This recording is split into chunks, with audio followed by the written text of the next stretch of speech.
Sejong never expected his life to shatter in an instant. One moment he was just another quiet middle schooler, an easy target for bullies. The next, he was in critical condition, rushed to the hospital after a brutal group assault that left him barely clinging to life. The country didn't know his name. The media stayed silent. The powerful families of his attackers buried everything. While Sejong lay in a coma for 9 long months, his family was left to fight a hopeless battle. His father rejected hush money, refused to settle, and stood up against the system, until his desperation reached the point of no return. In a final act of protest, Sejong's father set himself on fire in the middle of the street. His mother screamed beside him, demanding justice in a world that refused to listen. The video went viral. 72 million views. A wave of outrage swept the nation. Only then did the authorities react. Arrests, dismissals, forced apologies, and financial remedies. But it was all too late. When Sejong finally woke up, the truth hit harder than any blow. He had slept through his parents' suffering, their deaths, and the storm they had unleashed for him. Guilt crushed him. Rage buried itself deep in his chest, and something in him broke. The world assumed he would never recover,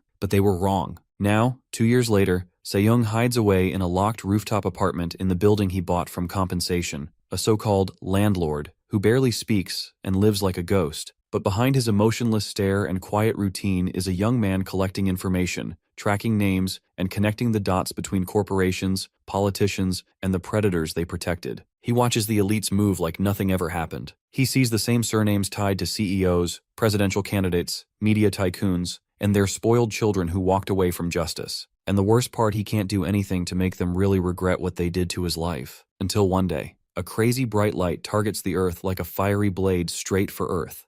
With the speed of light, it hits the roof of Sejong's building, making the dude jump out of bed in fear. Freaking out big time, he has no idea what's going on, but he knew something big had just crashed.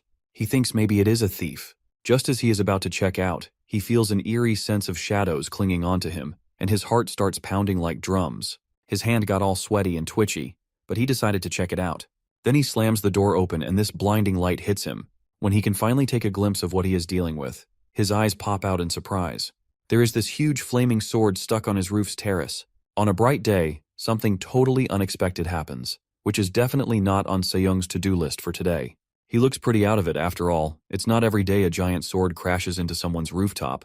His mind races, flooded with thoughts about who could have had the power to pull this off and why. By the looks of it, Sejong's sweating bullets like crazy, trying to snap out of this feeling. He makes up his mind to check it out even further. This sword's appearance is quite familiar to something that's used in online games. Scratching his head, Sejong realizes that it's a two-handed sword, a Zweihander, massive enough to be his height when rooted in the ground. After a few seconds, Sejong thinks of giving and not letting such a thing screw up his head. He decides not to let the bizarre situation confuse him even further. Then, he considers turning off his curiosity and ignoring the whole thing. Regardless of how or why the sword ended up there, he goes back inside, acting like he doesn't care. Back inside the apartment, this deadbeat zombie walks inside, wondering if the legend of Excalibur picked his roof for his next place for rebirth. Just then, he collapses back on his bed, finally deciding not to give a damn what goes on any further. Soon enough, Sejong falls into a deep slumber, leaving the biggest sword to its fate. Out of nowhere, this massive sword starts jittering like it has a mind of its own. Unbeknownst to what's going on, this dead sleeper has no care in the world. Suddenly, all the ruckus outside ends up waking Sejong up. His eyes are practically out of it, and he is freaking out to be trapped inside his nightmare. What's strange is he spots a bunch of hi-fi warriors tapping their spears aggressively on the ground. Not to mention, Sejong is standing right in the middle of the soldiers' march, probably crapping his pants. On a side turn, his face loses all color when spotting the army of monsters heading his way. At the front line, there stands a hero with a red cape, wielding the Zweihander. The same sword that penetrated Sejong's rooftop is in the hands of this red cape guy. While he is trying to piece it all together, a surge of tremendous amount of energy knocks his socks off. That radiated out of the hero's body, which sent Sejong flying out of the way. He can't make sense of what's going on, and why he is here all of a sudden. That gush of wind almost peeled off Sejong's skin. Getting a hold of himself, Sejong catches his breath and lifts his head to spot a horrific scene. His mind is practically blown to spot a mountain pile of trash full of monstrous remains standing before him, with Zweihander rooted on top of it. Such an intense phenomenon jolts his body out of its dream state, and bolts upright in confusion. Taking a few minutes to process it all, he can't believe he had such a freaky nightmare. All of a sudden, there's a weird sound coming from outside that throws him off. He rises back up in confusion, wondering if it's not a dream but something real. Determined to check it out, Sejong braces himself to walk to his door and creaks it open only to have his jaw drop. sweating bullets like crazy, his eyes close to popping out of his socket. Again, that massive sword ignites in the sparks of flames, and he refuses to believe this is reality. Now Se-young's whole terrace is lit on fire. The man can't even handle such sparks of flames heating up his roof, as if it's his personal ocean of flames. Thus he, feeling clueless, dashes inside at full speed. Without further ado, Se-young wastes no more time and rushes straight to the bathroom. There, he fills up a bucket full of water in a hurry to tackle the flames outside. However, Curlyhead got a screw loose that his scrawny body wouldn't be able to lift such a heavy tub of water. His whole body shakes as he pushes himself to the limit, trying to lift the bucket in a stronger form, but he still can't do it. Water splashes everywhere, but he doesn't give up. Spilling some already, he takes another shot and lifts it. Going all out, he lifts the water tub and bolts outside even quicker. In the blink of an eye, he is out there, dumping a bucket of water on that massive sword. But nothing happens. Not even a smudge of fire is taken down. He is majorly tickled. He lets out this crazy yell and then sprints back inside, like right now. From that moment on, Se-young kept coming out to splash a bucket full of water to calm the flames down. Totally out of breath, and his body shivers consistently. The whole rooftop is all foggy now. The fire is completely gone. Se-young just sat there, probably wishing he had stayed in bed. Sweating like a broken faucet, he finally got the guts to stand, but then his body just screamed in pain. All of a sudden, Se-young saw the freaking pipes tugged in the corner. Probably cursing himself, he could have used those the whole time. He felt so mad as he was about to lose it. Afterward, the clock strikes 12, marking the arrival of midnight. Again, the sound of bangs starts again, and this time getting louder by the second, waking up the poor dude from his slumber. Stretching, he approaches his door and cautiously opens it, only to see the blazing sword once more. Over the past 4 days, Se-young has grown used to the presence of the flaming sword. Deciding to tackle the flames as usual, he carefully opens the pipe valve. He directs a controlled stream of water toward the fiery blade, aiming to extinguish the fire. And just like that, Se-young pours the cold water to extinguish the flames, but cannot locate the source of the drum-like sounds. He is certain that they resemble drums, but cannot determine their exact origin. Most importantly, he has zero idea of what's up with this fire that started without any prior notice. Se-young finds himself unable to look away from the blazing sword, its presence captivating his attention. Later, the 12 strikes again, confirming the midnight period has begun. Even in his sleep, Se-young hears the banging, like a song stuck on repeat. Now, the sound's getting intense, banging in his head like it's a free service of crap. Right on time, as always. Once again, his sleep is totally ruined. Jolting up, he is completely fed up and about to lose his mind. This thing won't let him rest, and he's mad as hell, acting like a starving predator ready to tear apart his prey like a piranha. The dude's mind is probably short-circuiting from all that nightly routine of water splash. And then, it was midnight once again. His room is flooded with bags of trash, and the clock ticks in silence, as Se-young stares at this sword. He is pretty clueless as to what he needs to do with this. With a completely blank face, he waits for midnight to strike, just to witness the grand show of what goes on at this hour. Sitting near the sword, he watches as the clock strikes 12. Right on time, the sword starts to tremble in a strange way. Se-young is fully aware that the real action is about to begin, as he is completely locked in, just as the flames are about to burst from the cracked edge of the ground where the sword is trapped. A second later, flames burst up again, but he quickly pours water on them. Finally time to get even again. Back inside, Se-young crazily types on his keyboard like a madman, in search of something big. After digging deep, he finally finds it, and he is taken aback by this surprise. Without any further delay, he steps outside to face the massive sword, grabbing the giant red ribbon tied above it. The banging echoes through the air, but Se-young doesn't flinch. Armed with a cross and holy water, he steps outside to face the demonic sword. He is ready to exorcise the spirit haunting this thing. Muttering a few words, he sprays the water. The sword's trembling stops. For a moment, he thinks he has done it, but a blast of flames erupts from the ground, nearly making Se-young jump out of his skin. In a panic frenzy, he shouts, calling on the power of God to cleanse the possessed metal, demanding that Satan get the hell out of there. Hours go by, and now it's broad daylight. The poor guy, Se-young, still stands in one piece, but that too he barely made it through the night. The name of his Lord plays on his lips, but only a faint sound of his voice makes its way out. Spraying holy water, he compels this demonic sword. This night-long ritual took every pinch of strength out of this guy. Trying to make sense of the nonsense he was doing, he grabbed his head, completely overwhelmed. Panting heavily, Se-young notices that, for some reason, the fire doesn't seem to act up as much in broad daylight. It just goes out on its own during the day. Although the flames were raging just moments ago, looking up at the sky with the scorching heat of the sun, Se-young has completely exhausted his body beyond belief.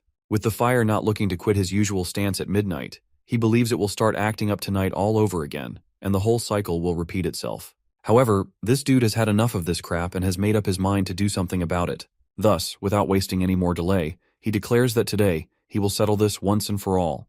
Getting out of his toolbox, he picks up a sturdy hammer and grips it tightly with the intention of relieving himself of this misery. Having a good look at it, this dude can't help but let out a creepy smirk. Taking a deep breath, he sprints in full-blown speed towards the sword with a serious case of bad vibes. Se-young unleashed a furious strike, hammering the blade with the full force of his being. Instead of a savage blow, the hammer's head snaps off the handle and straight up goes flying, smashing a hole in the wall behind Se-young.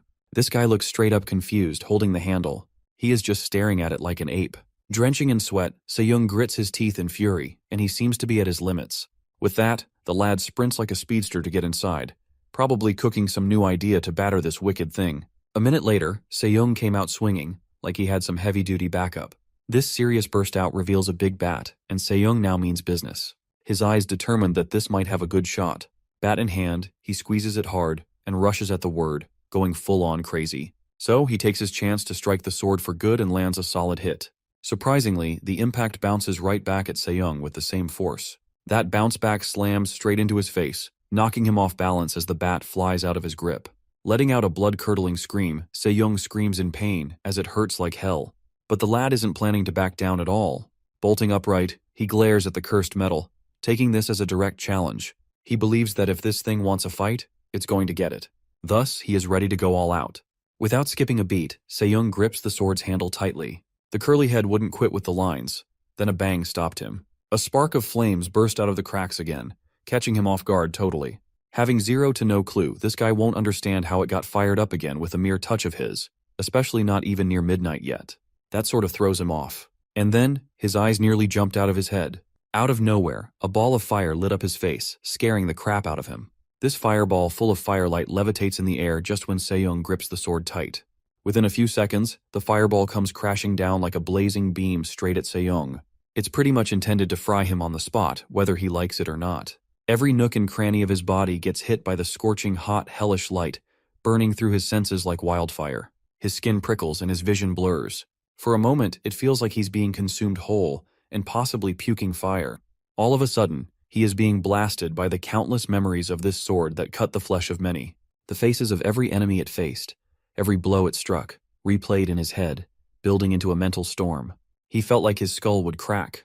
He was relieved every moment, from the joy of silly jokes to the pain of what was lost. Right then, the flames suddenly turn to smoke, and Se-young finally manages to yank the sword out. Then, he collapses to the ground, completely wiped out. Se-young faces his nasty ordeal, which earns him a huge sword after having a beam blast through every darn cell of his body. It's early in the morning, and the neighbors are up, gossiping about the crazy fuss at the rooftop that wouldn't just end already. One of them raises a question to others, if they had any idea of what's the deal with rooftop apartments. The last few nights have been quite bothersome with all the noisy screams. Not to mention the neighbors have had it up here and can't tolerate enough of the third floor's buzz. A woman nags about the non-stop banging sounds, day and night enough to drive anyone insane. But one of the ladies' husbands seems oddly hooked on it, especially since no one has ever seen the landlord in person. During the span of 2 years, the fifth-floor people never had the chance of a face-off with their landlord. Not only that, they certainly have no clue what sort of entity resides above them, a man or a woman, or their right age. This fifth-floor lady has already called the manager this morning for a quick update on this madness. Turns out, this freestyling gossip queen let him know every little detail of the rooftop hitting quite the bangers already. She couldn't help asking if this all needed the police's attention. However, the manager puts her in her place and shuts her down. She reports his polite demeanor, suggesting others keep it to themselves. Screams or no screams, that's a foolproof test to prove the landlord's lively status. His underlings are desperate to keep a lid on whatever's going up on the roof. Meanwhile, Se-young, up on the rooftop, snaps back to reality with an ear-piercing scream. After being forced to devour the massive fireball, the lad passed out cold, still gripping the possibly cursed sword. Regaining his consciousness, the dude is totally out of it, and still can't make sense of anything. He wonders if that whole thing was actually a dream. One heck of a lifelike dream that actually felt like a solid memory. Gripping his aching chest, Se-young got hit with a tornado of emotions in one go. Despair, joy, sadness, awe, anger, guilt, and hatred all felt raw at that moment enough to pierce his heart. It was as if he had lived countless lifetimes in a single breath. When it's over, Se-young jolts back to reality. but his grip on the sword keeps him frozen for a moment. He doesn't even remember pulling it out in such a rush. Not just that, the traces of the sword being stuck in the roof have completely vanished, sending a chill down his spine. Not to mention, he suspects the sword's length is at least a meter long since it got yanked out. Taking a good look at it, he half expects the massive blade to have already torn through the floors. Barely having the strength to lift this gigantic metal blade, Se-young isn't the quitter, so he manages to somehow lift it up for a few seconds, until he loses his balance. But this time the sword ended up falling right on top of him, making his soul almost jump out of his skin. Moments later, he straight up pushes the sword and puts it aside like a good lad. That totally took a big load of strength. A single touch, Se-young recalls the battling sword of the Pilgrim of Thunder and Storm, which is the name of this sword. Although he knows it's something derivative, and not a true name at all, he still hasn't cracked the code, considering he hasn't done much lately. With no clue about what's happening to him, he knows one thing for certain: his courage and determination never get shaken. No matter the adversity, his will to break free burns stronger than ever before. Without further ado, Se-young gets a hold of it, and finally channels all the memories regarding the countless battles. Just then, Se-young's fingers certainly gain control of the sword. After taking a harsh swing, he again lifts it off the ground like a madman. Just as he tries to take another swing, the sheer weight of the sword sends a jolt of electricity through his entire body. Something inside of him surely snaps. Slamming to the ground head first, he lets out a scream of pure agony before passing out cold. Later, when he finally wakes up, he finds the crazy woman he has to call back with no other choice left. At some lunch meetups, Missy is laughing and having a great time until her phone buzzes. The moment she sees the caller, her smile fades. She knows that she has to take this one for sure. Excusing herself and the coffee, Se-young's cry for help got every cell on high alert. Rising with a quick apology, Missy wastes no more time in ditching her date with Uikwon. She bursts out of there in a hurry and rushes to get here, while completely missing Uikwon calling Bora. Upon arrival, Bora believes that it better be worth ditching her date on the spot like that. Without further ado, Bora demands to know what's up with this deadbeat zombie. With a sharp eye and her close inspection, Bora notices the bandaged hand as if it had been broken or something.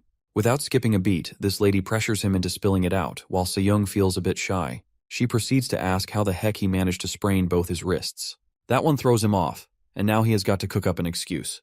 Pressing further, she demands to know now. Left with no other option, he excuses himself about having done exercise that sprained his wrist. The mere thought of a workout from this guy cracks her up. Bursting into laughter, she could not believe that the same guy who hadn't strolled outside for the past 2 years actually did a workout. It's almost too much to process. Smirking, she finds the whole thing hilarious. She can hardly believe this guy, of all people, actually worked out hard enough to land himself in this mess. Her guess is either working out on the elliptical for 2 hours straight, or lifting weights about 100 times. Because there is no way such an impact can be made. Her smug refuses to fade as she stares into his eyes, creepily. A sudden buzz of a message catches her off guard. Turns out, Se-young's phone is ringing, and this boy surely has no stamina left to pick up his phone. Bora does the honors, reading out the caller's name, Happy Realtors. Se-young hates everything about this, as she tends to pick up his phone. This ticks him off. The dude smells trouble from here on out, while Bora confirms it's Tak Se-young's phone. Upon asking, she tells the caller that she is a nurse from Haewon University Hospital. She goes by the name Kim Bora, in charge of Se-young's regular checkups. This whole investigation of Happy Realtor kind of seems to piss her off. However, something about screams makes her turn quickly, with a look that says she heard something seriously messed up. Now, the caller desires to know if everything is alright with Se-young. At first, Se-young flinches but shakes his head, hoping Bora doesn't rat him out. She assures the caller that he is in perfect shape, physically and mentally. Regarding the calls, Bora pointed out the kid is not great at answering.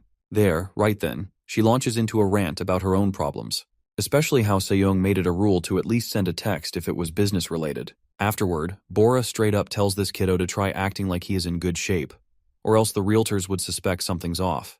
Se-young was having trouble lifting himself into a sitting position, but barely manages to battle his pain through it, and gets up to take his attendance at the realtor's call. After his roll call, Bora takes it up from here, clearing things out with the realtor. After she is done, she wonders what's wrong with this guy. She casually brought up that the neighbors are upset by his screaming, which has been keeping them up for the last couple of nights. But Se-young is in no mood to share his troubles. However, he is certain this chick wouldn't back off. Without further ado, he admits to feeling a lot more frustrated, like his heart is out to explode like confetti. Bora itches to discipline this weirdo but gives up. She proceeds to feed him after putting on her nurse gear. To further his odds, Se-young claims to be in good shape but intends to take some rest now. Before Bora heads out, she goes full-blown crazy over leaving instructions on how to take care of his sprain, followed by the warm compresses. Afterward, Bora schedules their meetups on Tuesday and Thursday for the next 2 weeks. Before Se-young objects, she marches out of there. He gritted his teeth, looking absolutely pissed. Again, the banging sounds push him to check out the battling sword under his bed, so he yanks it out. Despite the constant pain, this otherworldly voice declares that learning requires failure. Even though he was 100% alone, the voice wouldn't stop, forcing him to learn through pain, no matter his age. This was a hardcore crash course to becoming strong. The voice said to grab the sword, run until you fall, swing until you break, and that's about it. After dropping a fast-tracking course to get stronger, this unfamiliar voice advises him to grip the sword right, start running, and then swing it to the brink of exhaustion. The dude isn't familiar with the terminology. While the sword rests on the bed, Se-young slides down to the ground, completely drained of energy. Hitting his limit, he starts questioning why he's even pushing himself this hard. He wonders what's the point of getting stronger if it just leaves him like this. Soon Se-young taps on his keyboard like there is no tomorrow. Driven by a thirst for knowledge, he did extensive research on the Zweihander, wanting to learn everything about it. Among all, he chooses a Korean guy's 4-month practice video for two-handed sword training. Time to go all in. Se-young's focus shoots through the roof, thanks to the unusual circumstances that lead to this. His eyes locked onto the blade, barely blinking. His focus is unwavering. He is learning to slash his enemies with minimal movement. Bearing witness to this, Se-young can't help but wonder if it's possible by his own hands. At that moment, he squeezes the heck out of his leg. That's no cakewalk when his whole body feels like a brick, unwilling to move. But his mind wouldn't unhear the creepy voice's commands. His mind cooked a million thoughts to this ordeal, trying to make sense of it all. Soon after, Bora drops by to take a look at Se-young's injuries, which are surprisingly healed way before a set time of 3 weeks. Cutting to chase, Bora suspects Se-young of using illicit drugs, but Se-young's not up for a chit-chat. Without wasting any more time, she advised him to take a rest and cut shady things off his to-do list, or else she will get in trouble. Waving her off, his casual gesture of getting out infuriates Bora, who slams the door shut. Getting all the room for himself, he confirms this wrist injury will take exactly 3 months according to the nurse. A harsh whisper echoes through the room that a ready sword left untouched is a mark of a fool. Se-young figures out the voices are leaking out of his memories. Outside, he tightened his grip on the sword and gave it a full swing with all his might. Sadly, the weights of this massive two-handed Zweihander aren't easy to just lift, especially for a kiddo like Se-young. At first, he decides to work hard on building his stamina and strength. Recalling the instructions, there is a need to run outside to master swordsmanship at the basic level. Come to think of it, the thought of stepping outside sort of flinches him. He hadn't left his upper floors or interacted with anyone nearby for the past 2 years. Even now, he feels chickened out, saving the stamina thing for later. A second later, a memory flashes when a guy his age could wield this very sword. He would run for nearly an hour at just 12 years old, eat, and then go right back to running again. Shaking from the burden, Se-young straps the giant sword to his back, deciding to do push-ups. Considering his unusual no-workout lifestyle for a long time, and the sheer weight of the sword, he figures he can probably take on 10 with the sword tied to his back. But then, dripping sweat like crazy on his first trial, the guy feels like he is staring death in the face. Settling just for one push-up, he lowers himself only for the sword's weight to crush his face straight into the ground. The whole thing is driving him crazy. Feeling defeated, he gives up for now. Then, he grabs a couple of cup noodles to recover his strength. But once the sun sets and fewer people are around, Se-young heads out. With his sword still strapped to his back, he is ready to start running again. With a long sigh, Tak Se-young, strapping the battling sword, Zweihander, to his back, is ready to march outside. Determined to pull it off, he wishes to make a good run. Reaching the stairwell, this dude chickens out badly, deciding to only run up and down the stairs instead to avoid interaction with anyone downstairs. Without skipping a beat, Se-young's every step is a soundless tap to the ground. Not to mention his whole body is practically vibrating like every nook and cranny of himself begging him to bounce back to his bed. Even if chills run down his spine, he continues to chant that he will run till his exhaustion gets a hit. He is not one to back down, not now at least. His continual shivering intensifies and his mind turns into a chaotic mess after just one floor down. His body already feels like it's about to give up. The dude is losing his mind now. All of a sudden, his sword's tip strikes the stairwell. That's when Se-young loses balance and trips over the stairs pretty nasty. He rumbles down the stairs, crashing like a human cannonball. Then, he meets the ground with brutal force after a few backflips that slam his face to the ground. Again, the mysterious voice from his mind reminds him that he still has a long way to run. Better pick up the sword. Close to weeping like a wimp, he barely gets a hold of himself. but his determination is still not shaken enough. Even now, clenching his teeth hard, Se-young refuses to back down. No matter the cost, he is determined to run. Drenching in sweat, each step draws a new horror on his face. He is trying to keep it casual by coming down the stairs, but deep inside, he is scared to his wits. A few steps down, he would get a hold of the fence, trying to process it all. Panting heavily, Se-young never imagined that it could get this brutal on him. But here he is, struggling harder than ever. Getting down, he is marching back up at the same pace. Going back up to the roof, he finally catches his breath after pushing through 4 laps. Out of nowhere, eerie, shadowy images of his past flash before his eyes. His body stiffens as the memories roll, drowning him in fear. Feeling like he is about to lose it, the fierce flames inside him still burn. That's enough to snap him out of this cowardly zone, and he is eager to do one more. Strapping the sword back on, he steps out, determined to prove himself. Later on, the third-floor hag almost jumps out of her skin to see a pile of trash bags flooding the ground. Moving on, Se-young's phone rings a bell, while he is busy taking a nap with holding his sword. A few moments later, it's rise and shine for Se-young. His stomach's loud growl works better than any alarm. Heading to the kitchen, he cooks up a delicious yet proper meal. But no matter how much he eats, he is always hungry these days. Squeezing the gripper, he dunks the dirty utensils to the sink, eats up his fill, and dashes out to the roof. There, he decides to do pushes and reaches 100 without getting his head crushed this time. Afterward, he kicks back on the lawn, arms stretched out like he just won a battle. Then, a clue drops, and the mysterious voice casually reveals that short breaks level up the strength even faster. He needs to find his peace in all this madness. Later on, Se-young dashes down in full-blown speed trying to up his game of running. He is totally going nuts over the stairwell lapses. Not to mention, his footsteps have grown much more aggressive.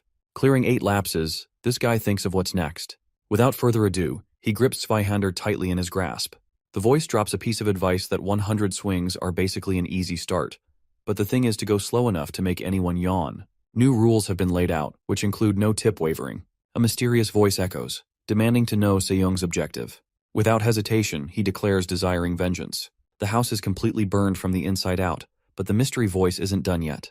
It keeps pressing, demanding to know why Se-young would go this far. Staring at his PC screen, Se-young bears witness to the horrifying footage. The entire town is nothing but ashes and flames, bodies scattered across the ground. The sheer pain in their eyes is unbearable, and Se-young watches a helpless load of people being burned alive. Their screams are trapped in the past. His jaw tightens and he bites his lips, trying to keep them together. But the weight of it all crushes him. Then, on screen, a man collapses, embracing his beloved in his arms, mourning in despair. That's it. Se-young's walls break, feeling totally relatable. Tears spill down his face as the mystery voice asks again, what is his objective? Drowning in the storm of emotions, he finally knows the answer, which is revenge. A sudden revelation snaps his eyes open. Everything is much clearer now, even as tears keep streaming down his face. Sitting up, he wipes them away, shaking off the sadness. His heart still aches, but his mind is sharper than ever, and dead set on what he plans on doing next. He finally knows his path, and this time there is no turning back. In the meantime, Bora is up to no good, sneaking around the rooftop, probably pulling off an old-fashioned detective move. Checking her phone, she scrolls through her messages. One in particular reminds her that she is supposed to swing by Se-young's place in an hour. Giggling mischievously, she smirks, thinking Se-young has no clue she is already at his doorstep. Just as she is imagining the look on his face, Se-young slams the door open. And just like that, this skank is caught red-handed. Standing there, Se-young looks half dead, staring at her blankly, asking her to act her age and quit snooping around like a weirdo. The girl is totally busted, stomping her foot in frustration as she pouts. He just lets out a long sigh when walking back inside. Writing 175/100 for blood pressure, Bora starts her examination and tends to check out how his arms are doing now. He responds to it, revealing it's a little sore. But Bora has had enough of this and is at her limits. She addresses the fact that Se-young must face the harsh reality of how they have been lying to others. However, times are entirely different now. After a momentary silence, Bora proceeds with her questions, asking how his hands, feet, and back are doing. But Se-young's answer remains the same, a little sore. The same old deadpan response hits a nerve, and Bora instantly growls. On the verge of roasting this deadbeat zombie, she retracts back, keeping her cool. Without further ado, she declares that Se-young had just run out of luck. The lad is pretty much clueless, but Bora's smugness stays. Coming clean, she blurts out that the doctor has already signed the note, announcing a full recovery of Se-young. That totally catches him off guard. Thus, he questions if Bora's roaming days, goofing around here, are over. There's that, Bora decides that Seyoung's hardcore introvert phase is officially over. If he keeps this up, he might actually go back to school and enter 8th grade as a 17-year-old stuck with a bunch of kids. In no time, Seyoung gets right up in Bora's face, practically fuming. His rage dials up to the max that he isn't going to school. He growls, making it crystal clear. Meanwhile, Bora is totally thrown off, and she stares at him, stammering like a malfunctioning doll. Just then, her jaw nearly hits the floor, and wondering why this guy is so tall. She jumps out of her seat, eyes practically scanning him. She can't believe Seyoung is this tiny, scrawny kid who wasn't even 160 cm before and is now way past 168 cm her height. Yet here he is, standing way taller than her. Bora shakily orders him to stand there for a moment and does a thorough checkup, only to find Seyoung's been working out. Though Bora gets the kids to grow fast, she can't fight the urge to grab Seyoung's pecs, calling him a legit beefcake. Later, during the training, Seyoung hears the mystery voice declaring that a set mind to achieve strength must chase unparalleled power. Knowing only fools separates the strong from the weak, fighting over rank and status, when there exists only one, no two skies or suns. It stands as a singularity alone in its power. Moreover, there is the vow of indomitability, the blessing of the sword, and the essence of conviction. To achieve these, he must run to exhaustion, breaking his limits and swinging the battling sword 10,000 times without rest. Only then will true power be his. The word burns into Seyoung's mind. Compared to the guy in his memories, he is just scratching the surface. Thus he needs to train much harder. A year later, a major announcement shook the nation. Jang Sung-chul, elected as the 21st president, refuses to make empty promises or excuses and hopes to prove that love for the nation outweighs self-interest. His lackeys cheered, believing that their boss, Sung-chul, made his dream real. As congratulations pour in, Chairman Lee of Shinjin Corporation calls, praising Sung-chul's victory and promising to gather the family. He means that the kids have suffered enough in the States, while Seyoung watches Sung-chul's speech about hope and feels nothing but disgusted. As much as Sung-chul hates to admit it, he knows the innocent kids have already been through too much. And now Sung-chul, a big-shot guy, is out here, saying he hasn't seen his little Soo-jung in forever. Scheduling to catch up later, Jang Sung-chul is thrilled to know Soo-jung will be making his return soon. Given the extent of her past suffering, he guarantees to see his little girl, who must be grown by now. His secretary takes his suffering into account as well, but Sung-chul is glad to witness this ordeal and finally see the end. Like sunshine after a storm, Sung-chul admits that it's all thanks to the sacrifice of children that their parents have achieved greatness, and nothing short. Then, he gives off the creepiest smiles ever, like a truly disturbing sight to behold. At the Incheon International Airport, there's a whole crazy, hot-headed squad of huge bodyguards, and it's pretty clear that they aren't just for show. Right behind them is a pack of evil about to make a serious comeback from the States. This includes the green-haired carefree menace, Yoojin, the chill but deadly white-haired dude, Junhyuk, and muscle tank Suho. Meanwhile, Heewoon, Dahoon, and Chang-soo were already waiting for this crazy bunch, arms crossed, expecting this reunion for a while. Junhyuk yells, "Who's behind this cringe-worthy little party?" Dahoon tells Junhyuk to chill a bit, knowing that it's been a while since they have last seen each other. In the meantime, Suho and Chang-soo trade their casual pleasantries, glad to catch up, while the rest begin mingling as well. That's when Heewoon turns to Yoojin, asking about Soohyun and Soo-jung. With a smirk, Yoojin says Soo-jung took a flight to Japan for a few days, needing to clear her head. As for Soohyun, well, they'll have to figure that one out themselves, as she winks at them. Though Junhik can't help but wonder if Soo-jung had 2 years to cool off, what's left now? He felt bad for Soo-yum, who had to be dragged along. That said, their chit-chat continues, and they catch up with each other while Junhyuk asks Chang-soo if he has looked it up. Chang-soo believes that searching for an address is a piece of cake. Thus, Junhyuk pats Chang-soo's shoulder for doing a good job. However, Chang-soo, smelling something fishy, demands to know if Junhyuk is up to something. Junhyuk's whole face twists. His symmetry shifted into something eerily off with a sinister grin creeping up. With a dark chuckle, he is out to service the guy who's responsible for all the trouble they have encountered so far. Meanwhile, his aunt Hyunjin calls Seyoung to ask him once more if he still doesn't want to go to school. Seyoung is dead set on not going at all. She reminds this kiddo that he can't choose this way of living forever while dropping an offer for Seyoung to come live with her instead. She thinks the States might be a good change for him, where anyone has no clue. Seyoung cuts her off, confessing his fear of the outside world. Taken aback, Hyunjin feels bad and apologizes straight away for pushing him too much. Seyoung reassures her, saying he knows that she is worried sick for him. That said, he ended the call, hoping he would take good care of himself.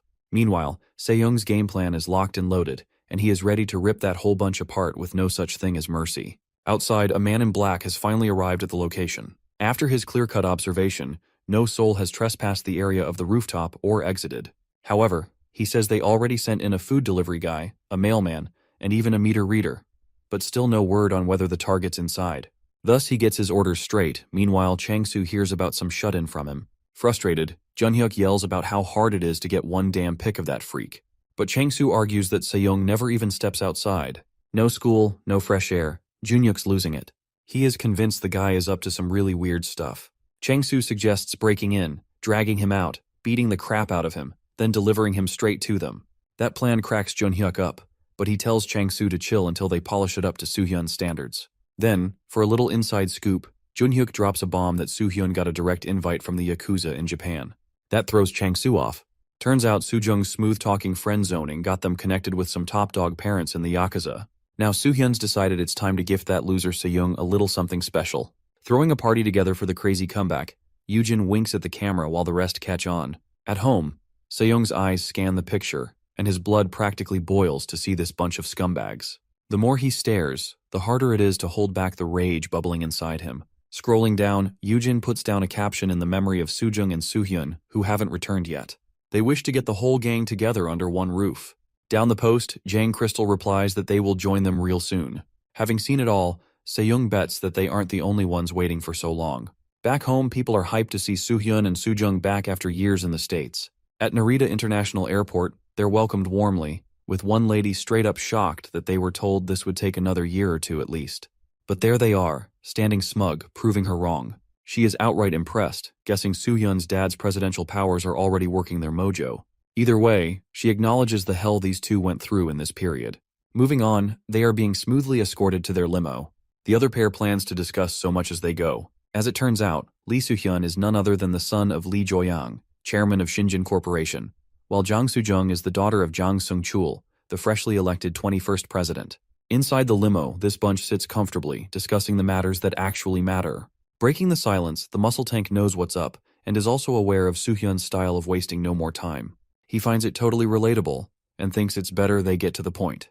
That straight-up attitude takes them by surprise. Hence, the sassy lady over here takes the chance to brief them on the current affairs. Without further ado, she smirks, revealing that Ryohei has everything all set, since his preparation took a start when he heard of their arrival to Japan. Soo-hyun is totally grateful to these guys, but Muscle Tank believes it's their honor as he never imagined coming across the likes of Soo-jung. It's not every day. That one bumps into the daughter of the Korean president while studying in the States. Soo-jung wastes no more delays to thank Ryohei for pulling this off, showing respect to Ryohei's efforts that played so far. She made absolutely sure he understood he would never be forgotten. Playing a wicked smirk, he considers this all a reason for their friendship. Additionally, he tends to spice it up, revealing that his father, head of the Samdo Syndicate, invested a unique level of effort in supporting their affairs. Now, let that sink in. Further on, Soo-jung checks if all the preparations are in order, confirming if they could leave together first thing tomorrow. The concept of leaving together threw off the other two. Ryohei casually suggests they just kick back, enjoy their time here, and head back whenever they feel like it. That totally catches them off guard. Things just got real, really fast. Soo-jung and Soo-hyun's faces of horror kind of crack the Yakuza pair. Soo-jung presses Ryohei for answers, demanding to know what's really going on. While Soo-hyun's eyes twitch, his nerves are clearly on edge. Apparently, Ryohei breaks the silence, casually mentioning that their men had a business trip in Busan. Having an early morning chit-chat, Ryohei assigns Soo-jung to give them a call just as they arrive in Korea to arrange a meeting. He casually explains that their people knew they would be handling the final steps himself, so they better put the finishing touches by themselves. Soo-hyun stays chilled, unfazed as ever, while Soo-jung bursts out laughing, realizing that Ryohei's little prank just had them nearly jumping out of their seats. All of a sudden, Soo-hyun receives a little text that ticks him off as his rage fuels. Soo-jung catches wind of this, asking what's with him. Soo-hyun hands it over, letting her see for herself. The moment Soo-jung lays eyes on the info, she lets out a loud scream, and it completely throws her off. As it turns out, Jun-hyuk texted this duo, confessing to having finally lost all patience to keep himself in check. Thus, he decides to mess with their new toy, as it has gotten boring to wait for their arrival. At somewhat midnight, two retarded weirdos are hurrying over to beat up a measly little middle school dropout, mocking the lives of the residents, who have their lights out at 5 to 12 already. Parking at the front, Macho Freak decides to deal with this mess solo, as two men ganging up on one middle schooler sounds embarrassing. He hopped out of the car, told Baldy to keep his eyes on a lookout, and went to whoop the kid's bum. Macho Freak is absolutely raging that he's stuck doing all the crap work, and he is ready to beat up the kid for a bit and drag him out later. Later, he picks up the lock and kicks open the door to the roof. With a lot of thoughts piling up, he wonders, why no window? But then he recalls seeing a ceiling window in pictures. However, the apartment is strangely open and totally dark. Meanwhile, Baldy wonders what's taking him so long. Checking his watch, Baldy has grown annoyed by the time that Freak is taking to make the punching bag out of that kid. The lad doesn't know the value of time or what. Leaving him no option, he storms in with a bad case of attitude and reaches the roof in time. What surprises him is the door has already sprung open, and Baldy thinks that Freak is quite flashy for a kidnapper. Like, who would announce to the world that they are kidnapping the kid? Without skipping a beat, Baldy intends to take a look inside, figuring out how much longer it's going to take. Right then, a big hand leaps out with no prior consent and grabs Baldy's face out of the blue. The sheer brutality of the blow sent a wave of terror through him. The savage blow scared him stiff, and he couldn't move. Suddenly, Sejong yanks the guy inside like his personal toy that needs some pounding. A second later, a series of deafening bangs erupts from the roof. That series of bangs must have woken up the whole damn block. After a while, the next day, the traffic police checked out this unattended car park at the front of Sejong's building. Confirming it's unregistered, they plan to tow the thing. However, the traffic cop is fully aware that the scumbags who drove it have barely ever returned. And when they do, they'll just deny ever owning it in the first place. Not to mention, he bets they desperately need luck on their side to somehow contact the driver. No doubt, even the traffic cops figure this whole building demands ultimate attention for some reason. Taken aback, the junior cop was left speechless, clearly stunned by the situation. Turns out the traffic squad has been assigned to keep a lookout as well, but occasionally. Moments later, Chang-soo receives an urgent text that somebody needs to talk pretty fast about the guy working for Jun-hyuk. After a while, Chang-soo catches up with Jun-hyuk at his place. Apparently, they are legit growing concerned as to what went wrong with his henchman, as it's 11 o'clock already. Chang-soo scrolls through but hasn't received any updates either. Flipping his lead, Jun-hyuk yells at Chang-soo for not doing the call himself. That just ticks off Chang-soo under this immense pressure. Right about now, the phone rings intensely, and Chang-soo's uncle picks it up. So thrilled to hear out his nephew, he wonders if his minions did a good job. That's Choi Jong-chan, the head of Mira Credit Bureau. As it comes to pass, Chang-soo confesses not hearing back from those days, which throws him off. Turning over, Jong-chan's mind begins questioning what those lowlifes are up to. Blowing his top, Chang-soo demands to know if his uncle sent out a bunch of amateurs for this job. These words get on Jong-chan's nerves, knowing the jerk has no sense of respect. Even so, he swears to dig deep into it. But Chang-soo isn't fond of the first-hand humiliation, and taunts Uncle Jong-chan that Uncle Chang-hyun from Aegis would have sent a better pair. That does the trick of boiling his head. Jong-chan only treats Chang-soo well, because he's the boss's kid. But there's not much at the receiving end here. Gritting his teeth, the old man is fired up furious, wanting to know the location of those scums. Somewhere in Sejong's apartment, Jong-chan's minions are beaten to a pulp, their phones buzzing nonstop. Their faces are badly pounded to the ground like they were former punching bags for the freak living here. Just then, Sejong erupts from the shadows like the Dark Dweller. At Incheon International Airport, Soo-jung and Soo-hyun finally arrived back in Korea. As they are about to rush out of here, when Nam Ho-jung, a member of the Secret Service, is at Soo-jung's service. Out of nowhere, Soo-hyun practically jumps in shock to see Mr. Yang in flesh and bones. Mr. Yang casually mentions his father's orders to escort him back to him. Meanwhile, Ho-jung yanks away Soo-jung rather quickly. Meanwhile, Jong-chan calls the underlings' leader, yelling at this snob to wreck the task he assigned him yesterday. He wants those two idiots dragged here to face their punishment. No excuses. Yeom Dong-suk, the leader of Team Z at Mira Credit Bureau, did a thorough check, and nobody has heard from them.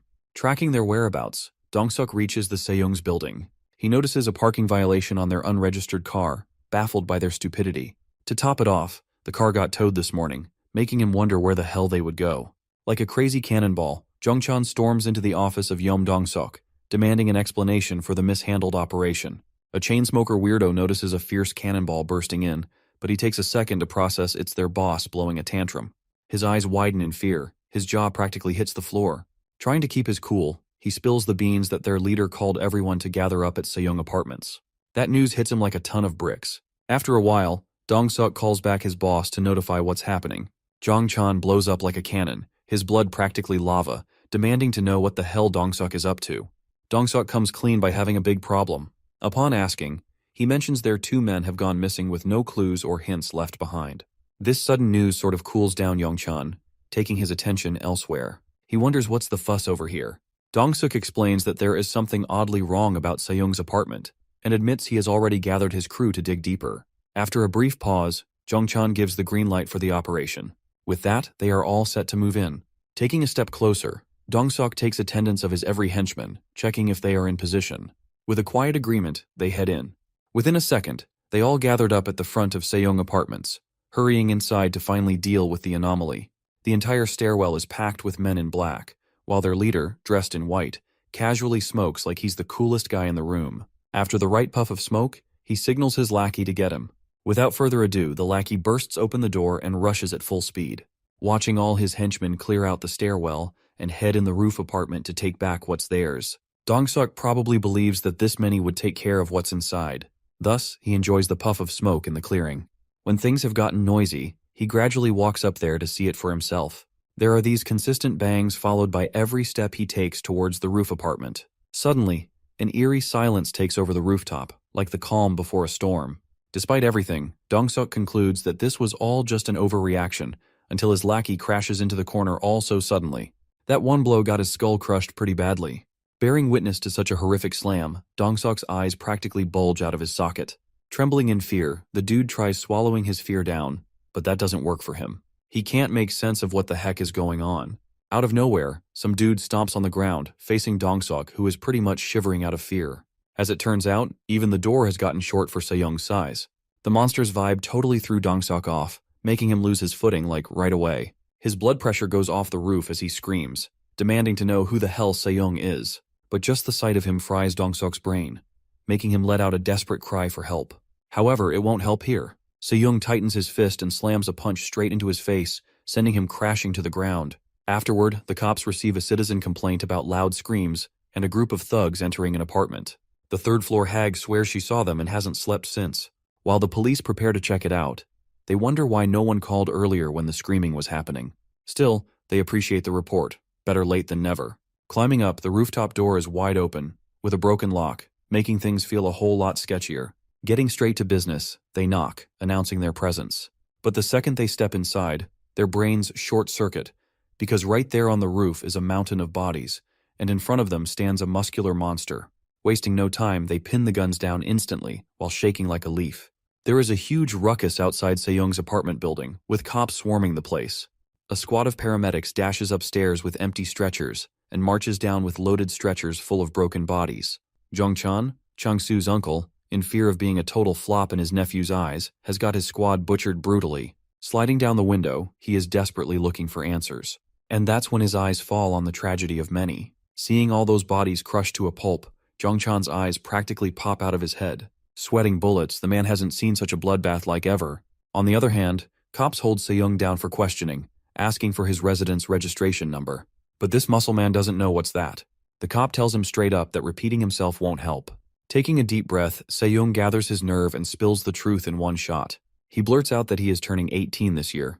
That's why he doesn't have a residence registration number. As soon as the words leave his mouth, the cop's face twists in pure confusion. He listens as Se-young finally says his full name, Tak Se-young. Back in 7th grade, he dropped out of Neungkwang Middle School. But the reason he dropped out isn't something he can just spit out. He bites his lip, trying to keep the pain from showing. The cop grilling him is completely thrown off, while another officer quickly reports to his boss that this kid is Tak Se-young. The other cop suggests they back out. Facing the chief with this mess isn't easy, especially with an 18-year-old kid who took down a whole squad of fighters. But the real kicker is the guy they're talking about is nearly 2 meters tall and named Tak Se-young. The chief just sighs, saying that even if he had stabbed them or snapped their limbs, he's still legally a minor. Plus, the whole thing went down in his own home. The cop reporting can't believe the chief isn't holding him accountable just because he is listed as a minor. Laying out for the dimwits here, the chief states that it's a free zone for the journalists to poke around if things go south. Without hesitation, he just tells the other 2 cops to wrap this up. Amidst the bloodshed that went on here, which practically painted the walls crimson, the lead cop ends the call, looking utterly disgusted. And just like that, he makes the call to pull out. No second thoughts, no cleanup, he is just done. And with that, they storm out, leaving Se-young standing there, completely puzzled. After all that mayhem, Se-young calls back Aunt Hyunjin, finally giving a yes to her offer to stay in the States. A smile creeps onto his lips as his aunt lights up just as much, thrilled at the idea. She suggests running it by his uncle to sort out a schedule, but Se-young shuts that down instantly. No need for that now. Instead, he talks about taking a year-long trip first. He feels like exploring the country a bit while he's still young, as going abroad is a little dangerous for a minor like him. But Hyunjin brings up his education, worried that this year-long trip might just push it back even further. He needs to get back to school soon. That thought alone frustrates him. Gripping his sword tightly, he can't shake the feeling that he has been shut inside for too long. He wishes to breathe. Only then he can figure out his next move. Se-young makes up his mind and tells her the house will be empty for a while, and he won't be able to stay in touch much. Despite that, Hyunjin hopes they can still keep in contact.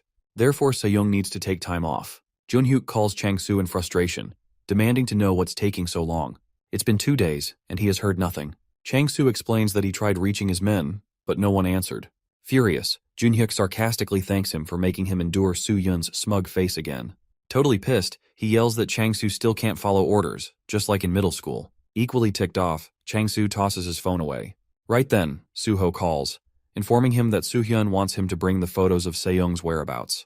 Then, Chang-soo briefs Soo-hyun and the others about Se-young's hideout on the rooftop, but still, no photos of him. Soo-hyun orders Soo-ho to send it all to Ryo-hae's men in Korea, ensuring no loose ends this time. He refuses to repeat the hellish 2 years they have suffered. Shifting gears, Soo-hyun brings up Junhyuk's words about playing with their new toy and demands an explanation. Totally clueless, Chang-soo denies knowing anything. Meanwhile, Soo-ho guarantees that the scum will be brought in within an hour. Soo-hyun responds with a chilling smile. Soon enough, a new herd of men in black, this time real pros, are ready to settle the score with Se-young. The operation begins. The operation to end Se-young is officially underway, led by Baldy, who is mobilizing this task, alongside his beast-like partner. With everything set, the operation commences.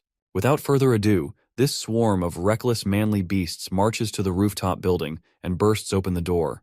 This power duo storms in like they're auditioning for a men's fashion show. Just then, Baldy warns Kenta never to let his guard down, even if their target isn't even 18, especially after seeing the walls, practically painted with the thug's blood.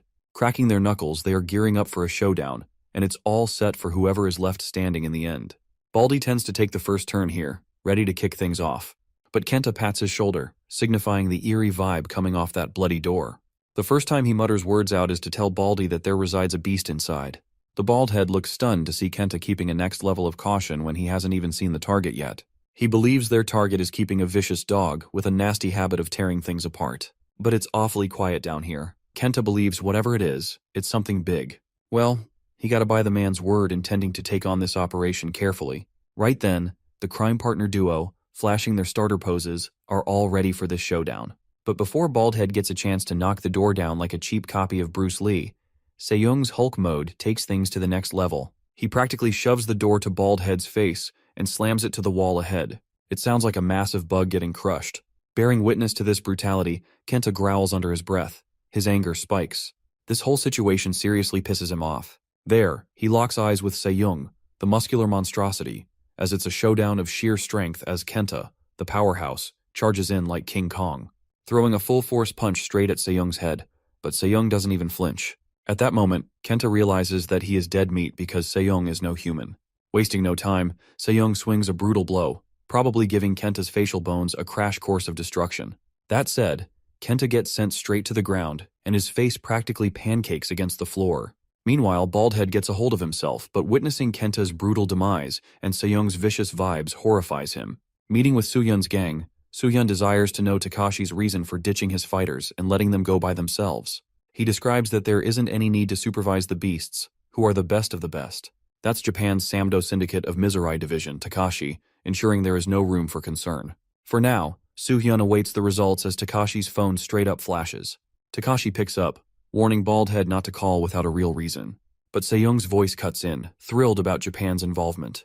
Kenta's chest gets crushed by Se-young's giant feet, his screams hitting Takashi hard. Shocked to his bones, he stammers upon hearing Kenta's cry for help. Then, Se-young tightens his grip, demanding their location. But Takashi ends the call. He grabs deadbeat Baldy, giving him 5 minutes to drive there, and the shiny-headed driver has no other choice but to do as he says. In a flash, Se-young lifts off the van's ceiling, throwing in last-minute modifications. Afterward, the muscular monstrosity slams Kenta's deadbeat body inside, and he hops in, directing Baldhead to keep up the pace. In the meantime, Takashi hasn't broken the news to Soo-hyun's gang, as he couldn't snap out of it himself. Then, he tells the kids to pack up and leave, as the operation happened to be a big failure. so they better head to safety. Upon asking, Takashi shuts down any queries unless they get to safety. This ticks off Soo-hyun, who is already pretty pissed about these idiots having a hard time catching a loser kid. And now, a lecture coming from this guy gets on his nerves. A sudden noise of a car holding up, Takashi is freaking out, confirming that he is already here. On the run, Baldhead barely keeps the junker under control as it screeches down the street horribly. Meanwhile, the bystanders have their jaws dropped, seeing a junker carrying a hottie, which means it's probably a big movie shoot. Skidding to a stop, the muscular freak steps out boldly, with no care in the world. He is dead set on his goal to obliterate the scumbags. But the public flashes cameras like he is some action hero about to go viral. He asks Baldhead for the floor, which Baldy tells him is the 8th floor. Then Se-young commands the guy to lead the way. Upon shivering, this nightmare isn't over for him. The massive sword makes the crowd certain that it's a film set. Maybe Captain Otaku's running the show. But then, the car's rear collapses, exposing Kenta's mangled face, which is the latest art piece of Se-young. A chill rips through the crowd before they erupt in screams. The terrified cries echo into the building, sending a shiver down Soo-hyun's spine. Things are about to go wild. Soo-hyun's nerves twitch, wondering why he is hearing screams. But Takashi redirects their attention, listing down 3 possible stairways that are safe to take. In a hurry, Soo-jung asks Soo-hyun where they should go for safety. That kickstarts his brain to come up with a better idea that gets him out of here alive. Even though Soo-hyun has no darn clue who is after them, he is downright sure that this entity is either on hold downstairs or is already coming through one of the stairways. If that's how it is, he lets others know that they better split up. This totally sends a shockwave to everybody else, while Chang-soo makes a point of going as a group, which might hold a better chance of survival. He insists that Takashi can practically shield them when push comes to shove. However, Soo-hyun points out to this bonehead that anyone who makes it out alive can call for help or the police much faster. That sort of makes sense to Chang-soo, but he still isn't sure who has the worst luck today. Suddenly, Soo-jung lunges at Soo-hyun, grabbing his arms and insisting on tagging along with him. Without wasting another second, Soo-hyun quickly gives out orders that Soo-ho is to take the back stairs, while Chang-soo is assigned the other route. Meanwhile, he tells Takashi to follow them. As they all dash toward their designated stairways, it's unclear who's about to take the road to heaven. Chang-soo grits his teeth, hating how things turned out and how those scumbags always find a way to do him dirty. In the meantime, Se-young, the raging beast, has already chosen the stairways that can lead him to the big jerks. Moving ahead, Chang-soo is pretty clear about pissing his pants, dreading the time he might come across this guy. He wonders why that jerk didn't pick the idea of sticking together just to be safe. Gritting his teeth, he dashes downstairs at full speed until something eerie stops him in his tracks. At the next stairs, Soo-hyun and Soo-jung follow Takashi's footsteps, as Soo-hyun carries Takashi while carrying a gun. Soon, this trio safely leaves the exit, but someone's shadow throws them off for a second until a couple of police officers pin their guns at them. Sighing loudly in relief, they get a hold of themselves, finally dodging a near-death event. On the other hand, Chang-soo somehow blanked out at seeing Se-young's power-up and massive size, making him look otherworldly. Se-young tries waking up these dimwits, calling his name out, and then Chang-soo's eyes flip open. The guy is totally out of it, but a second glance at Se-young makes his eyes widen in shock. Barely getting a hold of himself, he wonders who the heck this guy is. Out of nowhere, there is a horrific sound coming from behind, so Chang-soo dares to turn back only to see Baldy's wrecked face. That sight sends a crazy chill running down his spine. Cutting to chase, Se-young asks Chang-soo if they should start. He knows this guy has forgotten him completely, but Se-young ensures that he remembers him every day of his life. Outside, a couple of helicopters and plenty of cars block the passageway for the attacker, leaving no way out unattended. Without further ado, using a speaker, they loudly yell, not having any clue who resides inside with the intention of harm. They are dying to know Se-young's true intentions, but he calls out to Chang-soo. Chang-soo has no clue how he knows his name. That's when this muscular freak declares being Tak Se-young, and now Chang-soo is pretty screwed. Dropping a huge bombshell on this dumb face Chang-soo, his jaw practically hits the floor. Taking a look back, this jerk doesn't recall Tak Se-young looking anything like that. But his mere confession of being Tak Se-young in flesh and bones surely reminds him of the times he kicked the kid in the guts. Those horrible times payback is about to be fatal for this guy, whose face is like he has seen a ghost freak. Down there, the lead cop directs their orders to search the background of Tak Se-young. He commands to ring the students transferred to the hospital, asking if this name sounds familiar. Meanwhile, Chang-soo can't believe his eyes still, as he didn't see this coming. Once known to be the scrawny loser, Tak Se-young now stands like a steroidal freak show. This gives him the creeps. One thing's for sure, he looks nothing like the shorty he remembers. Cutting to the chase, Se-young breaks the silence. He claims that his parents Tak Chang-sun and Go Yoonjin burned themselves alive before the Gwanghwamun 3 years ago. The moment the words leave his mouth, the entire crowd below falls into stunned silence. Their jaws drop, eyes widening in shock as the memory of that incident rushes back to them. All the media press isn't about to miss this blockbuster case. Even the speaker looks at the loss for words. As his battling sword slides to touch Chang-su's neck, he flinches, probably seconds away from pissing his pants. Tears stream down his face. Chang-su tries to yell something, but the fear of dying twists his words into cries. Turns out, a little skin cut from battling sword scared the crap out of Chang-su. Just now, Se-young modifies his blade to be the altar, ready to deliver punishment for Chang-su's sins. This breaks his spirit enough to call for his mommy and daddy. That mere sight of his weeping disgusts Se-young. He tells this jerk that his parents burned themselves to a crisp to get much attention. Without missing a beat, he boldly declares that from this moment on, he swears to make everyone pay for his parents' death with their lives. Unleashing his fury, Se-young practically goes insane as his rage skyrockets. A few moments later, this whole thing is now being telecasted all over the country, flashing as breaking news of a hostage situation near Samsung Station, with police confronting the captor's needs. The media breaks the news, revealing that the captor is the son of those who burned themselves alive 3 years ago, a kid who was just a middle schooler at the time. Despite the sheer size of this beast, no one can believe it's just a teenager out for revenge. That body doesn't belong to a kid. Or maybe he's an imposter. The lead cop orders a full investigation into his identity, birthplace, and everything connected to him. But deep down, he has a bad feeling. Among the hostages is the son of Chairman Kim Sang-pil, the owner of Aegis Security, the largest security company in the nation, responsible for even protecting the president. However, in reality, Aegis Security operates as a criminal syndicate with influence nationwide. The son of Chairman Kim Sang-pil was one of the culprits behind the teen assault case 3 years ago. And if the one holding the hostages is really Tak Se-young, then they're in serious danger. Time's running out, and the lead cop tends to ask for Se-young's demands. But Se-young is done talking.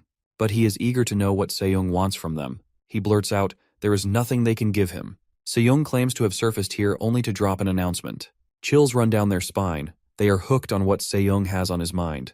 Without wasting another second, he calls the names of Lee Soo-hyun, Jang Soo-jung, Kim Jun-hyuk, Kim Yoo-jin, Lee Soo-ho, Jung Da-hoon, Nam Hee-woon, and last but not least Kim Chang-soo.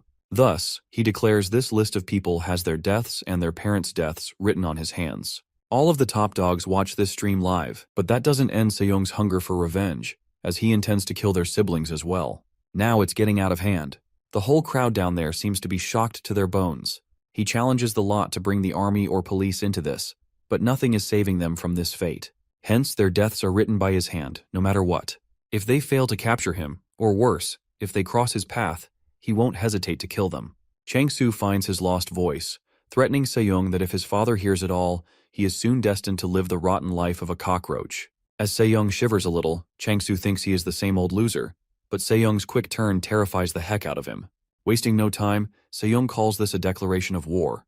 With a single swing of his blade, he takes off Chang-su's head, sending it crashing to the ground like a discarded ball. In a panic frenzy, the people down there witness the brutal scene, only to be left frozen in fear. Se-young plants his battling sword into the ground, standing like an absolute menace. Nothing about him looks like a loser.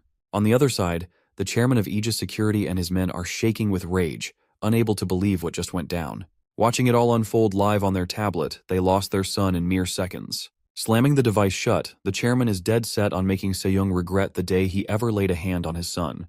Tears streaming down his face, the devastated father of Chang-su has his spirit broken. Desperate for blood, under the weight of losing his only son, unable to contain the overwhelming grief. Moving on, the 21st elected president bears witness to this horror story. His face settles into an eerie calm, and his mind spirals with heavy thoughts, but he wastes no time and dials the commissioner. Moments later, the commissioner picks up, only to realize it's none other than the top dog himself, Lee Sung-bok, on the other end. Thus, the president demands to know why Lee Sung-bok hasn't given straight-up orders to kill this guy. Seeing Se-young's fierce stand, even the lead cop knows that he isn't a match for this dude, or else he would turn him into his punching bag. Without further ado, he gives out orders, showing they have a full-blown order to kill that. A flood of urgent requests piles up, all directed at the lead cop, urging him to take charge of what's coming next. They are informing the lead cop to handle what's about to hit him. Without hesitation, there are practically 3 snipers set in this area, already aiming at the target. The kill order is in motion, and the snipers are locked in position. 3 shots remain, but the lead cop is already maneuvering the situation. Right on cue, Special forces storm in, cranking up the chaos to a whole new level. The lead cop wasn't ready to have the special folks on board. Surrounding the area, the special folks, geared up, take their position much faster. That kind of gets on the cop's nerves, while Se-young watches the roaches crawl on the ground in fear. Just as Se-young is about to say something about the police, a sniper round rips through his skull in a flash. The entire crowd freezes and time sits still. With eyes wide, jaws dropped, in an instant, it's over. One perfect shot and the menacing target has been taken down. Guessing if it's actually true, the sniper, wanting to confirm the kill, scopes in for a second look, only to freeze in horror. Se-young, like a grim reaper, meets his gaze, deflecting the bullet with his sword. The radio crackles, informing the whole nation that Sniper 1 terribly missed his shot at killing this guy. Instantly, the lady cop feels the weight of orders from the top dogs, constantly asking to take him down at all costs. There, he snaps, directing his squad to shoot at Se-young now. But just as they shower bullets, Se-young jumps from one building to another as if it's like a walk in the park.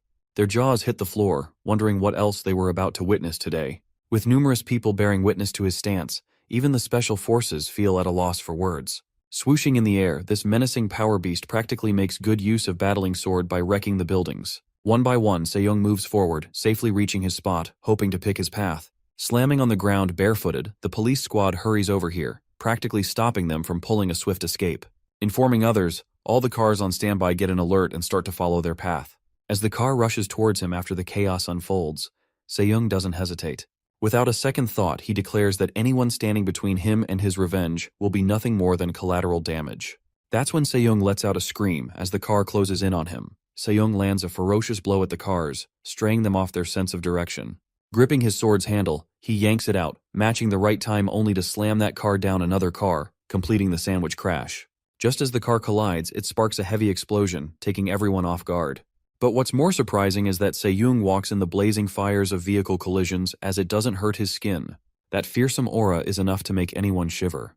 However, what's truly shocking for onlookers is Se-young's careless catwalk through the blazing inferno after the car's collision, as the lead cop have their eyes widened in shock.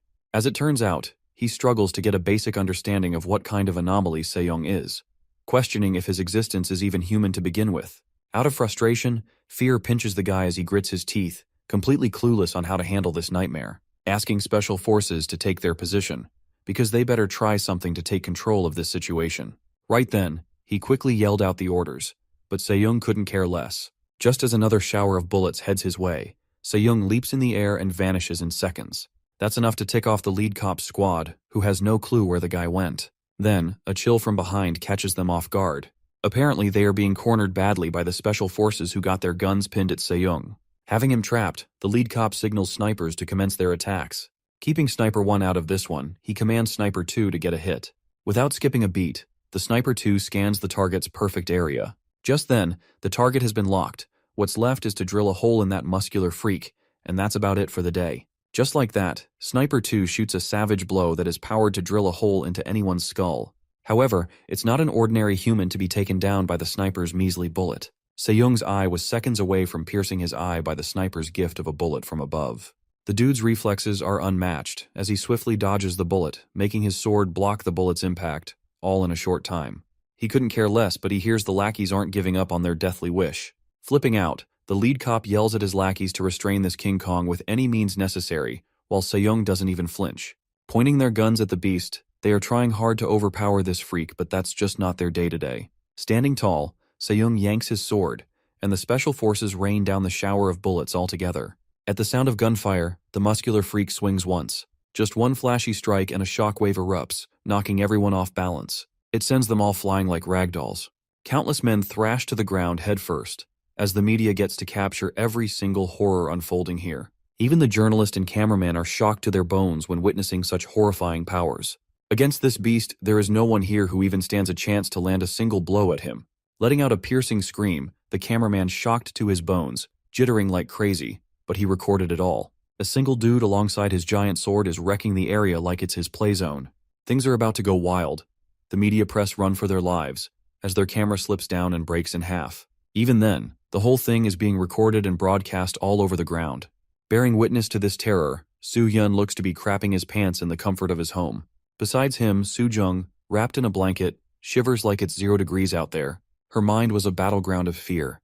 constantly replaying Se-young's promise of violent retribution. Not to mention, Soo-hyun's mind circles Se-young's violent retribution for killing their parents and siblings as well. From that moment, things are about to get really interesting. After creating a chaotic mess, this guy chokeholds Kyungman, demanding to know what he told the hostage taker. Without further ado, Sarge deliberately screams at this guy to spit it out already.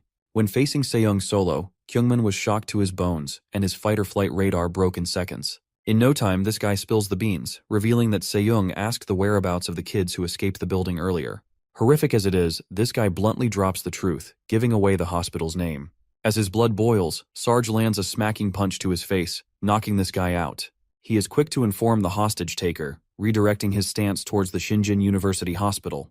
So he orders all the troops to rush there instantly, while Soo-yoon and Soo-jung await their death. Standing at the top, Se-young scans the building of the hospital, ready to take his vengeance. Hitting the news headlines, the newscaster claims the atrocious hostage taker pulled a quick escape and has fled the scene. With a chilling act of cold-blooded murder, he chopped off Kim Chang-soo's head and then effortlessly breached the police perimeter. Blowing right past the police lines, the newscaster confirms his current location is unknown. Drenching in sweat, Soo-hyun clenches his teeth out of frustration and fear. Meanwhile, Soo-hyun's whole personality stumbles, making her act like a scaredy cat. All of a sudden, someone bursts in, creeping the heck out of Soo-hyun, so he yells at the skank, asking who she is. Out of nowhere, 3 other guys show up, claiming to be the Secret Service about to give an extra set of hands and protection. Some reach Soo-jung, while one requests to be Soo-hyun's escort.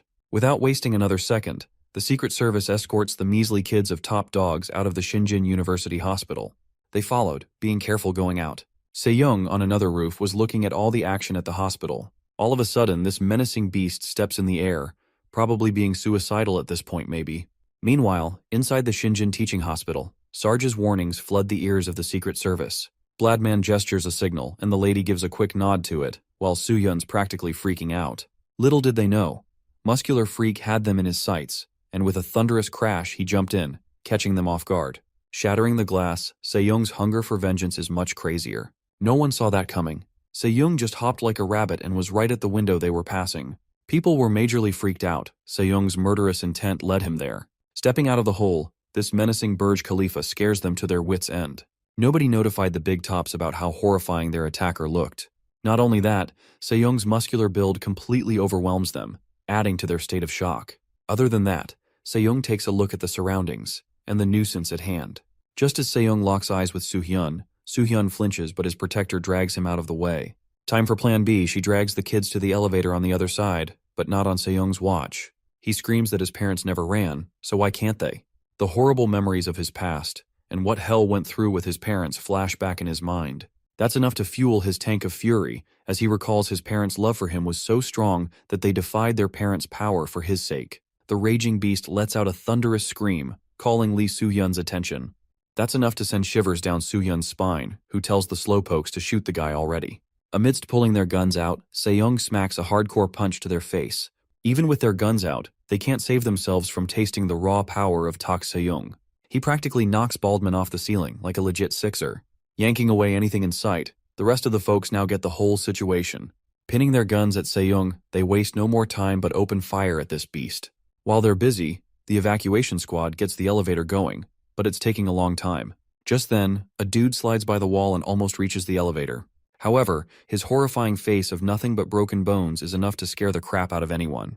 His last try to save himself, but the untimely attack of Se-young crushes what was left of him. Se-young almost reaches the elevator, but the door closes on him. At his wit's end, Soo-hyun is lashing out at the dumbheads for not calling the helicopter and taking the elevator downstairs instead. Then, a bang from the ceiling confirms that the Grim Reaper has followed them, trying to break open the elevator. This trio, and what looks like a giant baby, suffer inside this block of space, waiting for their deaths. Unbeknownst to what's going on at the upper end of this lift, as it turns out, this menacing beast is about to stab the elevator's ceiling only to carve a hole down there. The lady insists the guys get down real fast. That's when the muscular freak stabs his whole sword deep in the elevator with no prior consent. She is quick to share. The next scheme is to make a run for it the second the door flips open. Reaching the 3rd floor, Soo-hyun is crapping his pants to see how close to death this guy is. Then comes the 2nd floor, but Se-young is getting impatient out there, so he starts the stabbing spree to be the next serial elevator killer. Surprisingly, the trio dodges every attack like luck is on their side, at least for now. Just as they reach the first floor, the real chaos begins. As soon as the elevator doors opened, Soo-hyun jumped out like a cat, taking a breather. The lady of the Secret Service follows him, but Se-young's sword stabs the shoulder of Soo-jung's guard. Witnessing this horror, Soo-jung breaks free of her savior's embrace in fear and jumps out of the elevator. Right then, the man in black stands up, like a deadbeat zombie using the last pinch of strength. However, the elevator's ceiling drops on his face, crushing him like a bug. It looks as if a sudden collapse of the ruble fell upon the poor guy as the lady takes hold of Soo-jung. Gritting his teeth, Soo-hyun sees the muscular monstrosity step out of the lift from his own eyes. His panic level is off the roof, just as this packed man rages outside, asking them why in such a hurry. In the middle of their small talk, a jeep crashes in and meddles with their reunion. The third-party jump sort of throws off everyone. Thus, the car screeches beside those two and slams into Se-young. But the guy's massive tricep is enough to keep this measly jeep in check. The dude barely flinches, and by then, another car makes a cool entrance. Hoping out of the car in style, he spots the kid's devastating looks. Soo-hyun can't believe Mr. Yang made it all the way here. Without missing a beat, he tells them to hurry and get seated inside. As the smoke clears up, Se-young spots the scumbag's quick getaway. Taking a look at him, panic drills inside Soo-hyun, wondering if they are ever going to make it out of there alive. Though Mr. Yang and Se-young lock eyes, getting a sense of each other's intensity, he instructs the lads to find an escape route while he holds Se-young off, keeping him occupied. There's no time for hesitation as this is their only shot. They insist to Mr. Yang that there is still enough time to pull off an exit, but he orders them to get going. Right then, the jeep speeds off into the night, leaving Mr. Yang behind to face whatever comes next. Now what's left here is Mr. Yang and Se-young's incomplete revenge. Although he has no clue of what just happened, he plans to make it quicker, so he can take his revenge the way it's meant to be. Ignoring Mr. Yang, Se-young takes the route to go after the jeep, but Mr. Yang bangs a couple of gunshots to earn his attention. Unfazed, Se-young glares at the old fool, who doesn't like the mercy he just showed a second ago. Breaking the silence, Mr. Yang is quite oblivious to how a monstrosity like him came into being. However, if Se-young plans on hunting down those kids, he'll have to go through Mr. Yang first. Whipping out his gun in style, Yang is ready for this showdown. Without further ado, Se-young wastes no time, bolting straight at Yang. He catches the old man completely off guard. He never saw it coming. Time to end Yang's heroic act, Se-young smacks his face with full force, shattering bones and sending him flying. That one punch seals the fate of Mr. Yang, who was being a talker a moment ago. Now, all that's left is to refocus on his original target. Cracking his neck, his eyes burning with flames, he turns back to finish what he started. With a sudden burst of energy, Se-young launches himself into the air, closing his distance between the runaway losers. This muscular freak, with his sword, leaps into the air to target the kids. Se-young's eyes burn with fury, closing in like a storm. The trio scrambles, but escape feels impossible. Despite his monstrous leap, looking more like bunny hops at his nightly stroll, Se-young struggles to spot the right jeep in the sea of identical cars. Well, the guy resorts to taking a guess and slams right on top of it. However, that turned out to be the wrong guess after all. Meanwhile, the lady and Soo-hyun keep track of what's unfolding behind them. These guys have chills running down their spines. The lady and Soo-hyun can't help but flinch at that side. The lady's nerve twitches to think this had gone this far. Furthermore, he ensures the driver, who is still in his right mind, reveals that they are pretty near the rendezvous point. Thus, he must stop him, even if it means risking everything. She is down to let this guy use anything off the table, which means a grenade launcher gets a free pass. Without further ado, the dude shoots off the grenade at Se-young, and it would take much more to take this beast down. Keeping up the pace, they get their cue to make a run for it.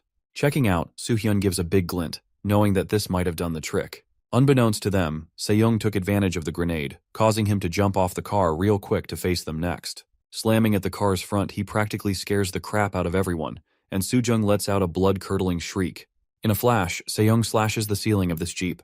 Yanking the metal scrap out of the way, this creeper is down to deal with the scumbag seated here. Without further ado, Se-young wields his battling sword, ready to bestow the great magic of sacrifice. That's them. This freak lifts his blade and is about to land a savage below. Right then, the lady snaps at the driver to get it together and slams the brakes. That quick stunt knocks off Se-young's balance, sending him flying like a rocket. Using his sword to hit the brakes of his landing, Se-young glares at them out of frustration. Doing a safe landing, Se-young notices the special forces all in position at the next end of the bridge. Rolling the smoke grenades to Se-young's side, they catch him off guard, but this dude jumps out of the smoky haze in seconds. And just like that, the muscular freak pulls a full-on Spider-Man move, lifting himself onto the bridge upside down. His furious glare all set on the special forces being a real nuisance. Commencing open fire, they shower fierce rounds of bullets at Seung, who leaps out of there in full spree, yanking them away. Caught off guard, Seung announces that anyone left with the desire to live should take the advice and leave now. He makes sure they clearly understand that by his hands they will know death. One of the guys in this troop tells Seung to shut it. Meanwhile, the helicopters have already arrived at the scene, and the lady of the Secret Service gets Soo-jung and Soo-hyun to safety. Right behind them, Seung is practically slamming anyone or anything in his sight out of the way. Wiping out the pests, he spots the runaway losers boarding the helicopter. Just as Seung locks eyes with Soo-hyun, he considers throwing his blade but holds back at the last second. He admits to having different plans for this pair, so he vows to let them drown in fear until the day he catches them. Panic spreads in the presidential residence as everyone rushes to stop Tak Se-young. Officials desperately try to take control of the situation, but everything quickly gets out of control. Moreover, reports confirm that Tak Se-young reveals his identity during a hostage crisis. He is only 18 years old and was last seen at Yangdong Bridge before vanishing without a trace. 3 years earlier, he became the victim of an attack by a group of teenagers, an incident that makes headlines. That same year, his parents set themselves on fire in front of Gwanghwamun in protest, shocking the public. After that, he disappears from records, and no one knows what happens to him. Now, authorities struggle to predict his next move. They search for answers, but no one can determine where he is heading. Meanwhile, another pressing question remains: why is the president absent during such an important crisis? An investigation is underway to uncover the full truth behind the incident. Tak Se-young has a list of names in his mind: Lee Soo-hyun, Jang Soo-jung, Kim Jun-hyuk, Kim Yoo-jin, Lee Soo-ho, Jung Da-hoon, Nam Hee-woon, and Kim Chang-soo. He vows to take their lives and also swears that their parents and siblings will face the same. Meanwhile, in a high-level meeting, key figures gather despite the absence of Kim Sang-pil, the chairman of Aegis. Lee Jo-young, the chairman of Shinjin Corporations, emphasizes proceeding with the meeting without the president. The vice president, Jang Sung-chul, emphasizes the need to stop any related videos or keywords from appearing online. Moreover, he calls on Goodfield and Blue Wing Media to use every possible method, including search engine censorship, to prevent the spread of information. Blue Wing Media's chairwoman Oh Young-suk prepares to take action. Blocking all information seems nearly impossible. While Goodfield has the power to censor content online, Kim Jun-gu, the chairman of Goodfield, explains that the news has already spread across social media, especially on a platform called Fence, and that they have repeatedly asked their former competitor, Nuri Orium, to take down related content, but the situation remains out of control, to which Lee Jo-young reminds them that regardless of whether Tak Se-young is captured or killed, they must find a way to calm the public. Meanwhile, officials are growing more uneasy. Jung Hyun-suk and Nam Kyung discuss how Tak Se-young showed no fear even when faced with guns. Reports claim he dodged sniper fire, making it clear that eliminating him won't be easy. Soo-hyun and Soo-jung barely managed to escape alive. And now, everyone is questioning how they can possibly stop someone who seems almost unstoppable. If bullets had no effect, then why did he bother dodging them instead of taking the shots head-on? Moreover, the police fail to control the situation, and now stronger forces, like soldiers and hired fighters, are ready to step in. Many doubt that Tak Se-young can escape unharmed once the real firepower is used, and catching him alive is not important anymore. Whether they send a trained killer or a whole team of fighters, their only goal is to get rid of him in any way possible. Everyone feels tense, wondering who he will go after first.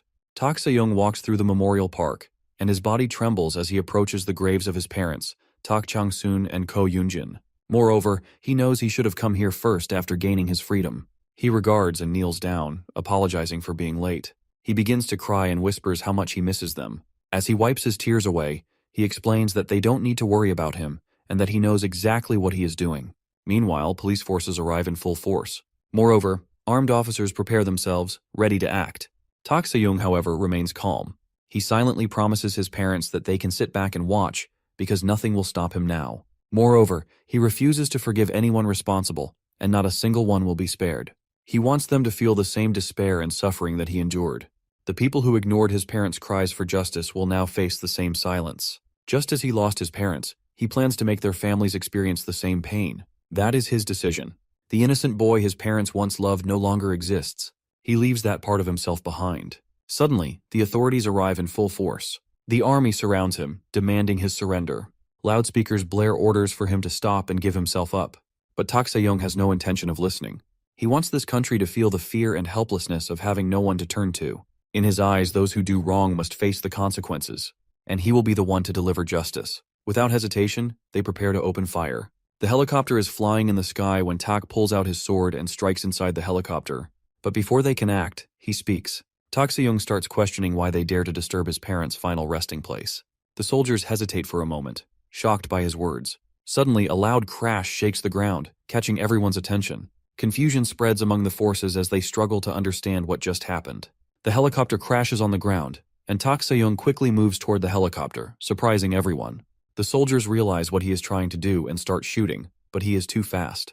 Bullets fly everywhere, but he dodges them easily. Everything turns into chaos as some officers get caught in the crossfire, falling to the ground in pain and confusion. Afterwards, a message comes from headquarters. The commander listens and looks shocked. The order is clear that Tak Se-young must not be killed. He isn't just a criminal. The government sees him as someone useful for the country. The soldiers are shocked by the sudden change in orders. Despite all their efforts, including bombing him, Tak Se-young remains unharmed. The soldiers are in disbelief, wondering how they could possibly capture someone as dangerous as Tak Se-young. Meanwhile, a security director is questioned about the extreme measures being taken, and he warns that using those weapons, combined with armor-piercing rounds, could have serious consequences. However, the director isn't concerned. He points out that the chairman just witnessed his own son's death on live television, and in such a state of rage, he isn't thinking rationally.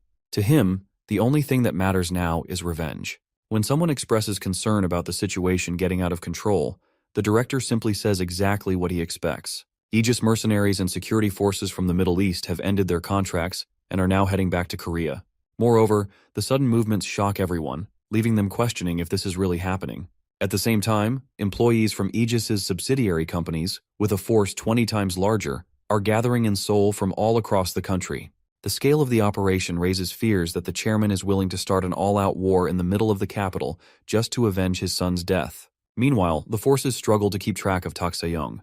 Reports confirm that they have lost sight of him.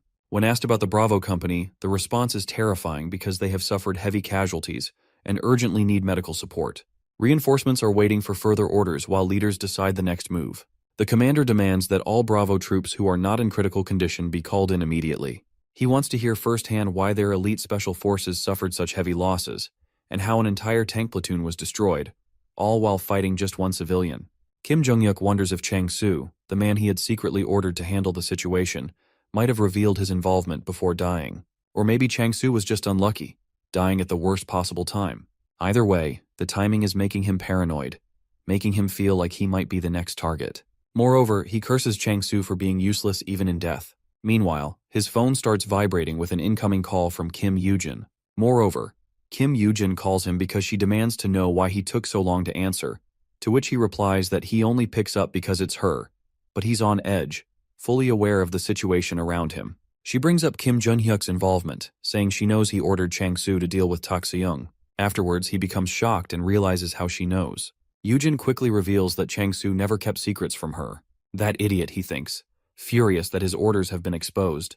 But instead of backing down, he snaps at her, telling her to do whatever she wants. If she wants to go and expose everything to Chang Soo's family, she's free to do so. He becomes angry and throws harsh words her way, but Yoo-jin isn't having it.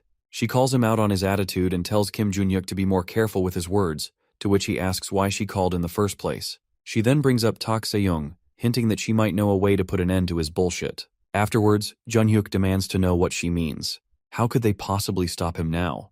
To which Yoo-jin calls him hopeless and reminds him of something, an old incident that started everything. At first he's confused, but then it clicks.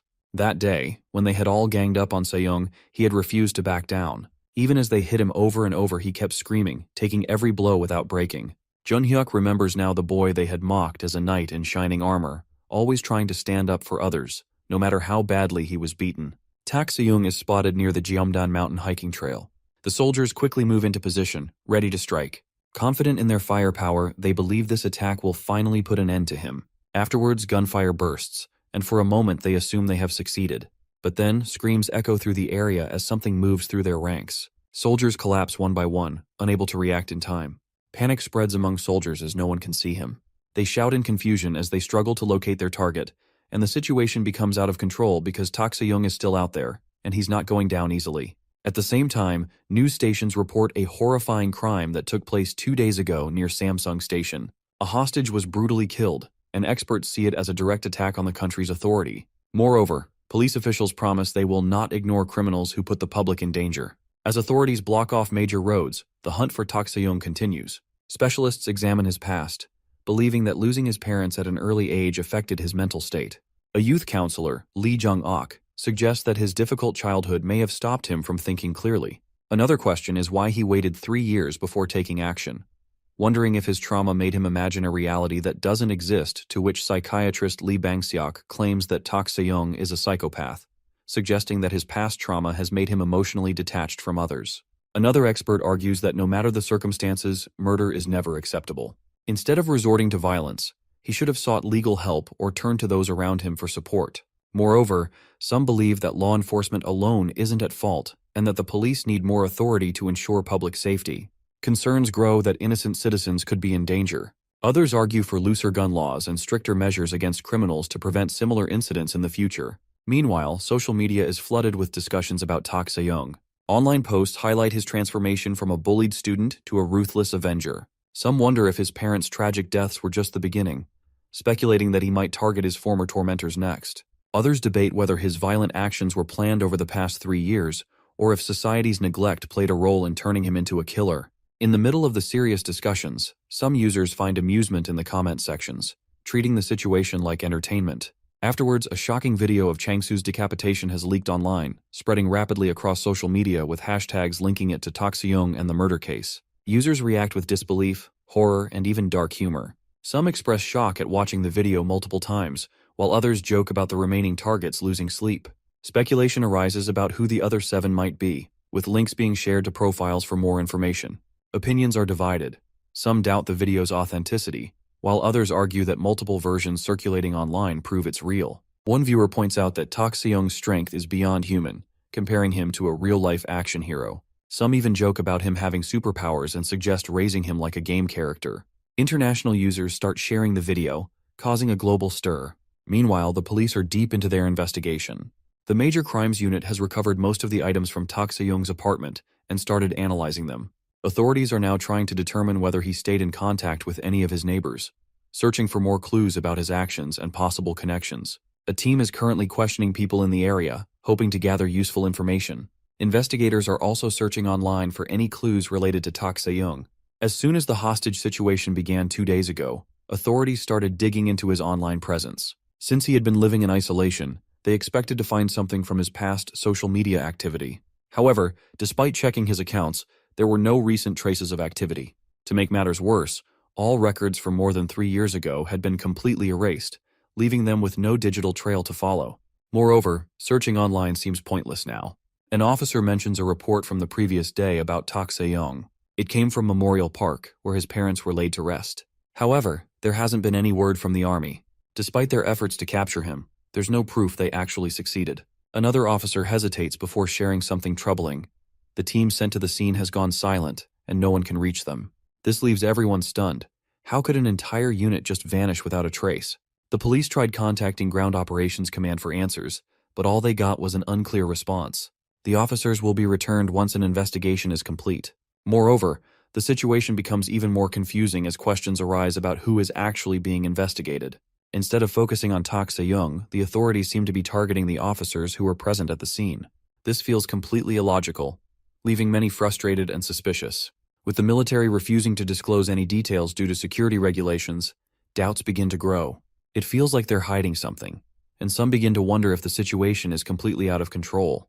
Afterwards, the situation takes an unexpected turn. Despite Tak Se-young acting alone with no links to terrorism, the military is forcing its way into the case, insisting on the need for large-scale operations. The sudden involvement raises serious questions about their true motives. Meanwhile, urgent calls keep coming in, and reports emerge that Jang Soo-jung's security team has requested protection for Kim Jun-hyuk, while soldiers have surrounded Kim Yoo-jin's residence. They claim to be acting under direct orders from Ground Operations Command and are demanding that local law enforcement withdraw. Moreover, military interference is becoming more aggressive than what is really happening behind the scenes. The authorities are looking into Tak Se-young's family and have found his aunt, Ko Hyun-jin, who now lives in the United States. She moved there after studying abroad and later became a U.S. citizen through marriage. Officials have contacted embassy agents to get in touch with her, planning to convince her to come back to Korea. However, they are also ready in case things don't go as expected. If she refuses to cooperate, they have an alternative plan to handle the situation. In Los Angeles, someone knocks loudly on a door. The people outside introduce themselves as officials from the Korean embassy. The woman inside, surprised by their sudden visit, hesitates to respond. As she shuffles toward the door, they insist she let them in. She demands to know why they are there, but they avoid answering directly and urge her to open the door. When she refuses, they finally reveal the reason for their visit. It's about her nephew, Tak Se-young. Hyunjin hesitates before confirming that Tak Se-young is indeed her nephew. Worried, she asks if something has happened to him. The officials tell her that Se-young is in a complicated situation and urge her to let them in. Afterwards, she unlocks the door. Before she can react further, a team of armed officers arrives, ordering her. She watches them in shock as the heavily armed SWAT team steps forward, surrounding them. Soo-hyun answers the call with irritation, asking what Hee-woon wants. Nervously, Hee-woon explains that police officers are stationed outside his home, so he feels safe. Moreover, he asks if Soo-hyun is okay too. But Soo-hyun coldly reminds him that his father isn't just an ordinary government worker like Hee-woon's. Realizing his mistake, Hee-woon awkwardly mentions that a company like Shinjin must have strong security, even special forces, to protect them. Soo-hyun confidently confirms this, assuring that Tak Se-young wouldn't stand a chance if he appeared. Afterwards, Hee-woon laughs and assumes Soo-hyun must be at home, but to his surprise, Soo-hyun tells him that he's actually in Yongsan. Moreover, Hee-woon is shocked to hear that Soo-hyun is in Yongsan, to which Soo-hyun explains that his father sent him to the U.S. military garrison there last night with only a small security team, and Soo-ho is with him as well. Hee-woon is repeating the location in disbelief. Afterwards, Soo-hyun makes it clear that even if Tak Se-young tries to find him at home, he won't be there, to which Hee-woon hesitantly agrees that the garrison is probably safer than staying at home. But Soo-hyun points out that entry is strictly controlled, something Hee-woon wouldn't understand. Hee-woon awkwardly agrees and admits that the garrison is indeed the safest place. Annoyed, Soo-hyun tells him to stop overreacting and ends the call, saying their conversation has gone on long enough. Hee-woon nervously tries to continue speaking but gets cut off. Left trembling, he whispers Se-young's name in fear. Moreover, Hee-woon panics, desperately pleading for forgiveness. He insists that he only followed orders and had no choice. He tries to shift the blame onto Soo-hyun, revealing that Soo-hyun is at the Yongsan U.S. garrison and was the one in charge. Trembling, he begs over and over, promising that he's sorry for everything. His voice breaks in fear. Afterwards, Se-young calls his name, to which Hee-woon instantly responds, hoping for mercy. But then Se-young asks a question. What did Hee-woon and his friends do when he begged for help and pleaded for his life? Before he can say anything else, Se-young ends the conversation without hesitation, and a terrified scream echoes. At Shinin University Hospital, the beeping of machines echoes, and doctors assess the critical condition of Yang Muyal, also known as Mr. Yang. His injuries are severe as his spine is fractured, his rib cage is completely crushed, and his limbs are either broken or dislocated. Moreover, internal bleeding has worsened his condition. Meanwhile, a major decision is made that they are going after the one responsible. The head of Sangmu Hall has left the dojo, likely to take action after what happened to his brother. Given his personality, it's no surprise that he wouldn't take any actions against his brother. At the same time, he asks about Hoguk Hall. The members have been instructed by their master to stay cautious and wait for further orders. Shinjin Lee Joyang calls someone after a long time. A lot has happened recently, causing trouble. However, now is not the time to focus on personal worries. The priority is Mr. Yang, who was severely injured while protecting a foolish young man. Moreover, protecting others was part of Mr. Yang's duty, and injuries were always a risk in his line of work. Shinjin Lee Joyang feels sad and upset about what he has put him through. Moreover, Mr. Yang agreed to protect the man's son because of old connections, even though he wasn't eager to do so. Now he is badly hurt because of the son's foolish actions. However, there's no use in blaming anyone. Muyol made his own choice, and as a bodyguard, he knew the risks that came with his duty. The boy responsible is still on the run, but the army has been sent after him, so it's only a matter of time before he is caught. The old man looking back senses a familiar sense of fear from 20 years ago. With this in mind, a decision is made to reach out to Jang Yol, the leader of Junghwa Hall, for possible help. At the presidential residence, officials discuss the latest developments. The president requests a briefing on the situation and is informed that one of Tak Se-young's targets, the son of Deputy Tax Commissioner Nam Ki-jung, has been killed. Moreover, the security forces assigned to protect the victim, including police squadrons and military troops, have been completely defeated. Investigations at the scene are ongoing. Meanwhile, Tak is heading towards Sejong, with authorities actively pursuing him. Afterwards, the president then gives a surprising order. Nam Ki-jung must be detained and prevented from contacting anyone. The request leaves the commissioner in shock. Moreover, The president gives strict orders about Tak Se-young. He says Tak can go wherever he wants, but all roads must be closed so he can't meet anyone. He also wants to hide the news. Reporters must not be allowed to take pictures, and if they do, their cameras should be taken away. If needed, they should be arrested. Some officials are worried, but the president says he will take full responsibility. Moreover, the presidential inauguration is in 2 days, and he does not want people to know what is happening. He believes that if TV news is controlled, the public won't find out, and he is not worried about people sharing information online. The president believes that public opinion is shaped by television, not the internet, which he dismisses as a place where young people just talk nonsense. Moreover, he encourages a commissioner to take on a more important role for the future of the new government, and the commissioner quickly agrees to follow orders. Meanwhile, Tak Se-young stands out in the crowd since he doesn't have a license. People recognize him and panic, shouting his name in fear. Despite this, he remains calm and gets on the bus.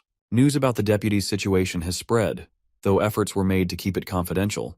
Concern arises over Soo-hyun's safety, but reassurance comes as he has already been relocated to Yongsan. This location, specifically within the U.S. Army garrison, was chosen because the threat is not ordinary.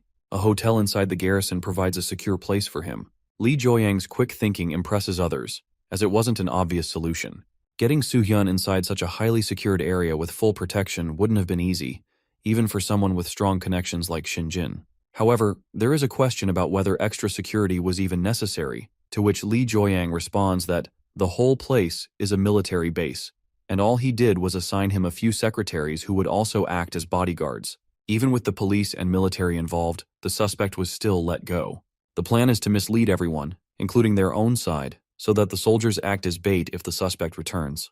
Moreover, one person even thinks about sending Soo-jung there for protection.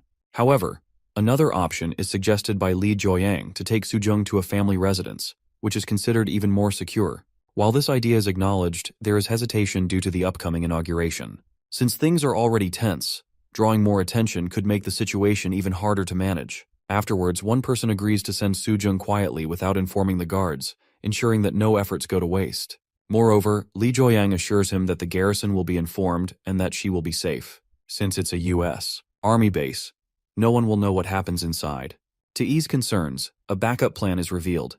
A helicopter is ready to fly the children from the garrison straight to the airport. From there, a private jet will take them overseas if needed. The level of preparation impresses the listener. Lee Jo-yang recalls a familiar saying, "Never fully trust anything." This brings back memories of their younger days when that belief was often repeated. Tak Se-young notices that the police are blocking other traffic but letting his bus continue. The driver panics and tries to alert the officers, shouting that there's a murderer on board, but the police do nothing. Moreover, Tak wonders if they know where he's going or if they're trying to trap him. However, it doesn't matter to him. He believes that the people who committed crimes and went unpunished are guilty, as well as those who protect them or choose to ignore their actions. Tak Se-young believes that everyone responsible must be punished, as it's only fair. Inside the U.S. military base, officials discuss sending Soo-jung there for protection. One person questions the decision, pointing out that she is already under higher security than even the Prime Minister. However, Agent Nam insists that the garrison is the safest place and assigns her to handle the situation. Meanwhile, Tak continues moving through the city. He has passed Sejong Road and Cheonggae Plaza, while authorities are controlling traffic at key intersections, including Sungyamun and roads leading to Seoul Station. Moreover, authorities continue controlling traffic, clearing lanes toward Iljiro while tracking Tak Se-young's movements. They speculate that he is either heading toward Wonhyo Bridge or Mapo Bridge, considering his target, Young Da-hoon, who is in Yeongdeungpo. As Tak crosses the five-way intersection, he moves toward Namdaemun Police Station, confirming that he is likely heading toward Mapo Bridge or Hangang Bridge. Officials acknowledge that he is after Young Da-hoon, but decide not to interfere. However, one officer is shocked by this decision, but the higher-ups insist on keeping the situation under wraps for just 2 more days, prioritizing their own safety over stopping Tak. Panic spreads as news breaks that Tak Se-young has entered the U.S. Army base. Officials struggle to understand how a criminal could bypass such strict security. At first, they assume he found a way to sneak inside, but the truth is far more shocking. Instead of slipping through unnoticed, he broke straight through the outer wall and walked in without hesitation and started shouting the name Lee Soo-hyun. The sudden sound of sirens makes them both pause for a moment. Soo-jung hesitates, feeling uneasy about the situation, to which her friend dismisses the concern. She assumes it is just a routine security check and urges her friend to continue walking. At the entrance, the soldiers remained firm, their weapons aimed directly at Tak Se-young. Moreover, they give a final warning, demanding that he drop his sword and surrender. Tak Se-young wonders about their determination, realizing that they have no intention of listening to him. His only goal is to find Lee Soo-hyun and Lee Soo-ho, yet these people stand in his way as if he is a criminal. The soldiers repeat their command.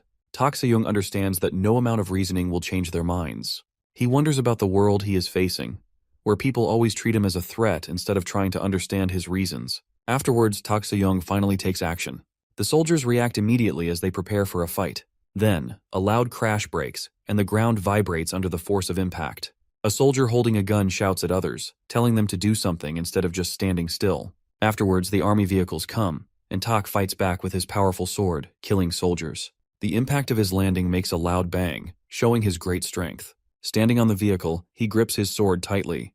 The soldiers now know they are facing a very dangerous man. At CIA headquarters, agents closely monitor a live broadcast streaming directly to command and across America. Riley is responsible for recording and keeping the camera steady while making sure every moment is captured. The screen displays that an elite force, known for its strength and skill, is being completely overpowered within minutes by a single Asian individual.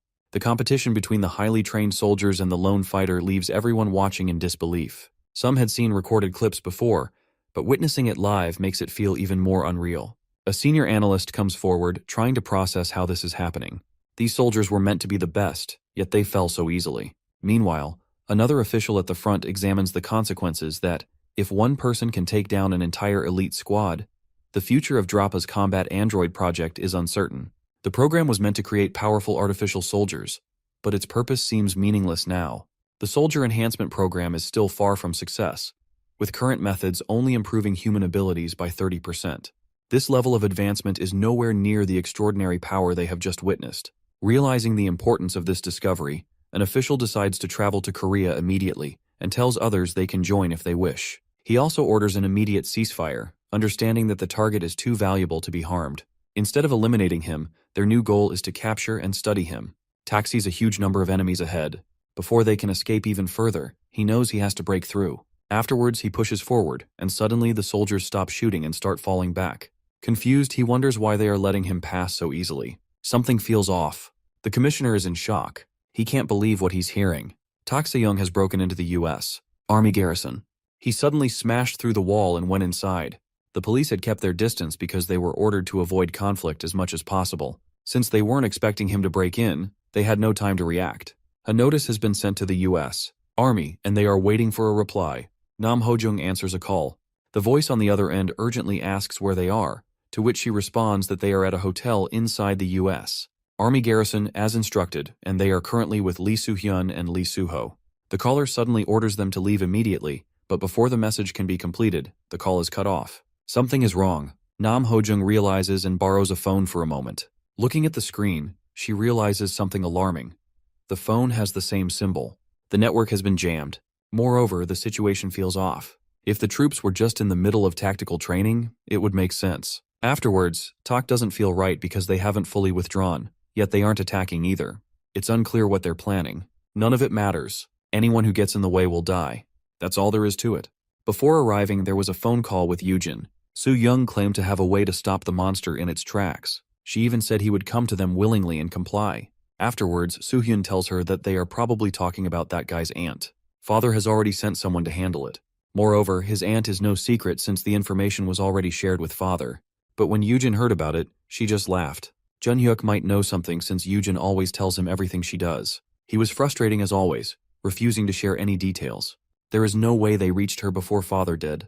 Afterwards, Soo-ho is asked to bring some water from the car by Soo-hyun because the water here has a bad smell and isn't drinkable. Soo-jung also requests a bottle, and Soo-ho agrees, stepping away to get it. Afterwards, Nam Ho-jung reminds Soo-jung to go back to their room, to which she responds and feels confused because Soo-hyun is still there. Nam Ho-jung grabs her tightly and whispers that she has a bad feeling and they need to hurry. They walk in the wrong direction from their room, and suddenly, a loud scream is heard, and they start running. Inside a high-security building, a dangerous fight is happening. Tak Se-young, a strong man with big muscles, stands calmly, while others look at him in shock. He is not scared at all, even though many people are against him. The armed soldiers try to stop him, but nothing works. Their weapons and skills are useless against his power. One soldier realizes this man is not normal. He is stronger than anyone they have ever fought. Moreover, some soldiers don't hear the order. They start shooting, but the strong man dodges every bullet. In panic, the soldiers set off a huge explosion. The building shakes, and fire bursts everywhere. He hurries to escape, but he becomes frustrated as he realizes communication near the garrison was completely down, leaving them unable to act sooner. Panic rises when they are denied entry, no matter how many times they try to explain the situation. Even mentioning Lieutenant Colonel Kessler does nothing to help, and all attempts to contact him fail. Soo-hyun curses and rushes forward, desperate to take action. Soo-hyun is desperately calling for Soo-jung, clearly panicking. Moreover, he opens her room and shouts for her name and realizes that Jang Soo-jung has escaped. Afterwards, Tak comes face to face with Soo-hyun, and he freezes in shock and confusion. Tak reminds and blames him for something terrible. A memory from 3 years ago comes back. Tak saying sorry while looking for trouble because he was holding some papers. Afterwards, Soo-hyun admits that 2 people have been bothering him, to which Soo-hyun started to bully him and hit him with his legs. Tak Se-young was in pain, barely holding on to consciousness as Soo-hyun forcefully made him look up. His captor wasn't finished and wanted to make sure he stayed awake. Soo-hyun asked if he recognized them, but Se-young didn't because he had never spoken to them or shared a class, though they seemed to know him well. That only made him more frustrated.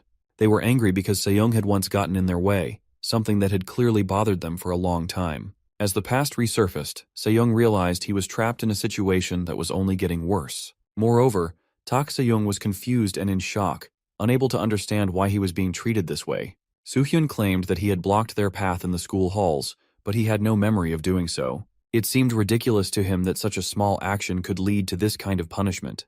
That's why Tak is here to take revenge on Soo-hyun because he bullied him in the past over senseless things. Soo-hyun, full of anger, challenges Tak Se-young to kill him. He refuses to show fear, even when facing death. But Tak Se-young doesn't hesitate. He calmly agrees and moves to attack, to which he realizes that it's too late, that his challenge was taken seriously. Desperate to survive, he plays his final card. He warns that if he dies, a woman important to Tak Se-young will die too. Moreover, Soo-hyun keeps shouting at the fighter, daring him to kill him. He tries to manipulate the situation by blaming the fighter for his aunt's death, claiming that if she dies, it will be his fault once again. His words are meant to provoke and make him hesitate. At the same time, the soldiers from the ground urgently call out to Mr. Tak and inform him about his aunt, Ko Hyunjin, who lives in LA. The soldier warns that her safety is at risk, hinting that powerful people might be involved. Afterwards, Soo-hyun becomes confident that his father would have taken precautions. He believes that when it comes to money, even America and its military can be influenced. Then, surprising news is delivered that the U.S. government has already stepped in to ensure Ko Hyunjin's safety. They have evacuated her and her family to a secure location, where they are now under protection. This unexpected news could change the situation, leaving the man's threats meaningless. The man sarcastically praises the attempt to use family ties as a way to manipulate someone, calling it a basic and predictable tactic, something so common that even beginners are taught about it in training manuals. Then, a new piece of information is revealed. Among the civilians who have been evacuated from the hotel, there are 2 very important individuals, a Korean Secret Service agent and the child of the president-elect. A superior figure asks whether these individuals followed the given orders, but the response is negative. Instead of complying, they are now requesting a helicopter to safely leave the garrison.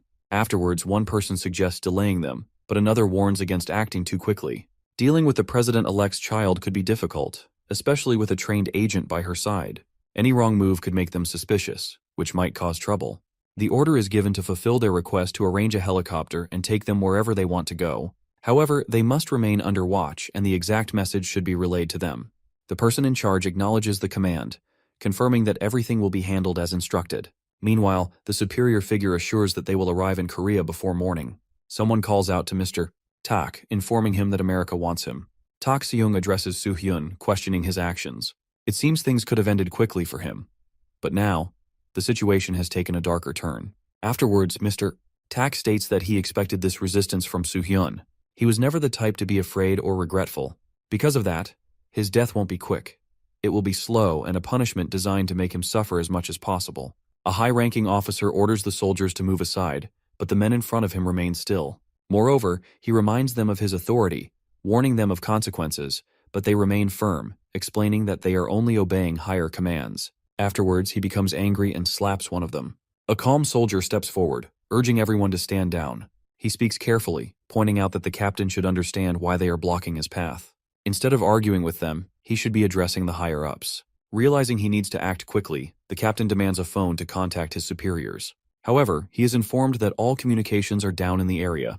If he wants to make a call, he must leave the premises, leaving him in a difficult position.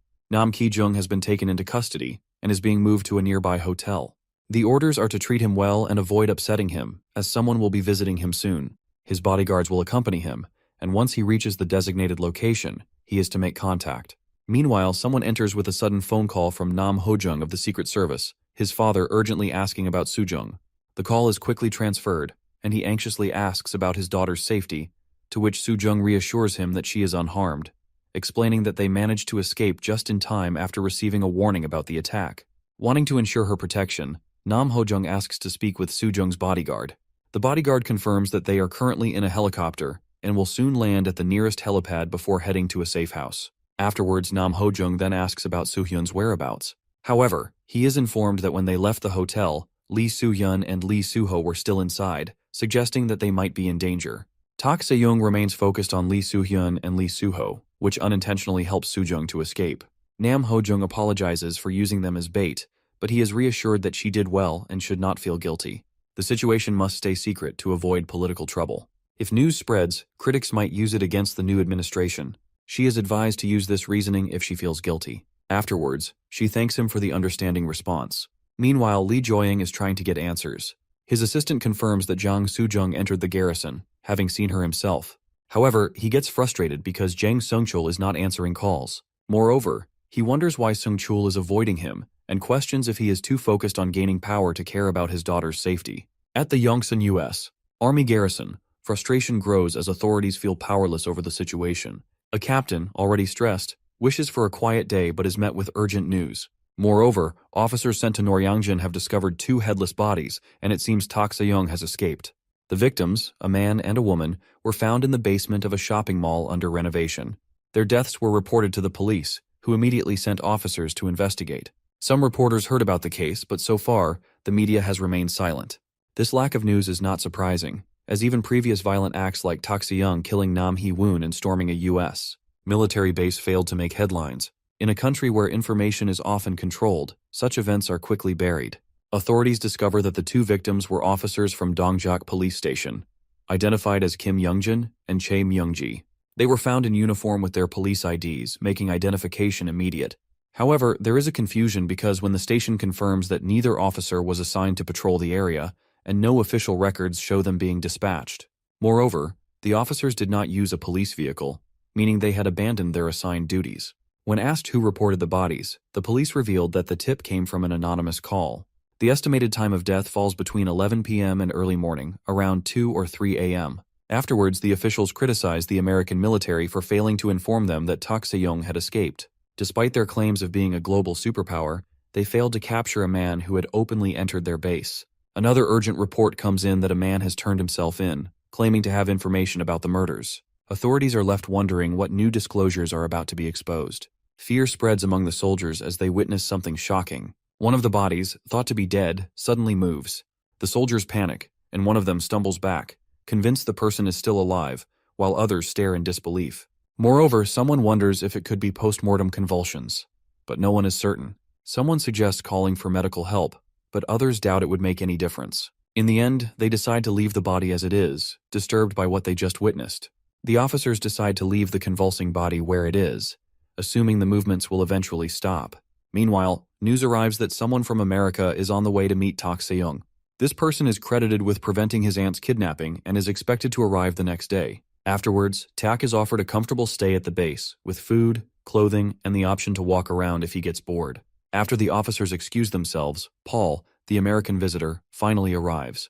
He introduces himself, but Tak is uninterested and demands he get straight to the point.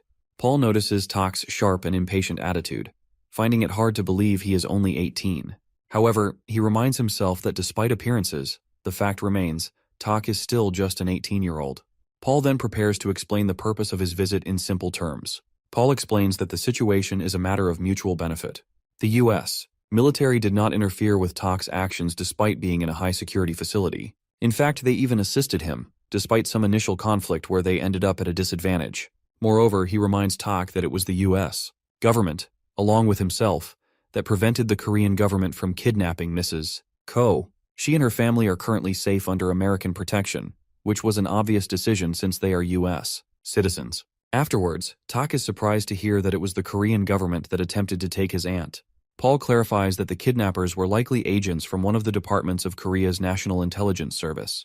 Assuring Tak that the U.S. will continue to ensure his aunt's safety, Paul leads into the request they want from him in return. Afterwards, Tak acknowledges the assistance he received in reaching the hotel without interference, and, in return, offers to grant one request. However, Tak, for his aunt's safety, warns him that they must ensure her well-being, making it clear that if anything happens to her or her family, the responsibility will fall entirely on them. Moreover, he also threatened them as he emphasized that even the smallest harm to his aunt will have serious consequences. If she suffers any injuries, America itself will face the consequences. He gives Paul a final warning. The plan to control Tak Seong using Ko Hyunjin has worked, as he has managed to turn the situation in his favor. His intelligence and ability to manipulate events are far beyond what anyone expected, especially considering his young age. Afterwards, a secret tunnel is revealed as a way for Tak to leave the base undetected. Before he departs, he is given valuable information. One of his targets, Jung Da-hoon, lives nearby, specifically in Yeongdongpo. Additionally, Kim Jun-hyuk and Kim Yoo-jin are also at their homes, but they do not appear to be overly concerned about any threats. Despite this, they have been caught trying to escape multiple times.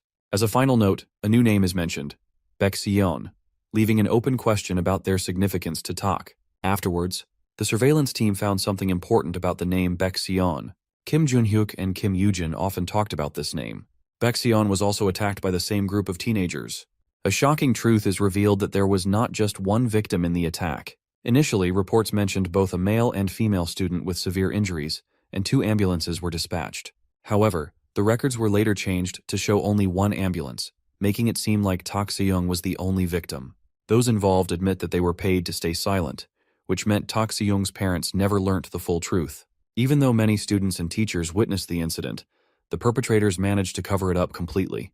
The truth about Baekseon's disappearance becomes clearer. Everyone who had any knowledge of her hospital staff, witnesses, and even her family was silenced with money. Her family, like many others, was compensated to stay quiet. However, the situation took a turn when Tak Seong's parents refused to accept hush money. They saw their son's suffering as something that couldn't be erased with compensation, leading them to take drastic action. The perpetrators, powerful figures in politics and media, believed they could manipulate the situation and control the narrative. Their goal was to keep Baekseon's condition a complete secret, ensuring the truth never reached the public.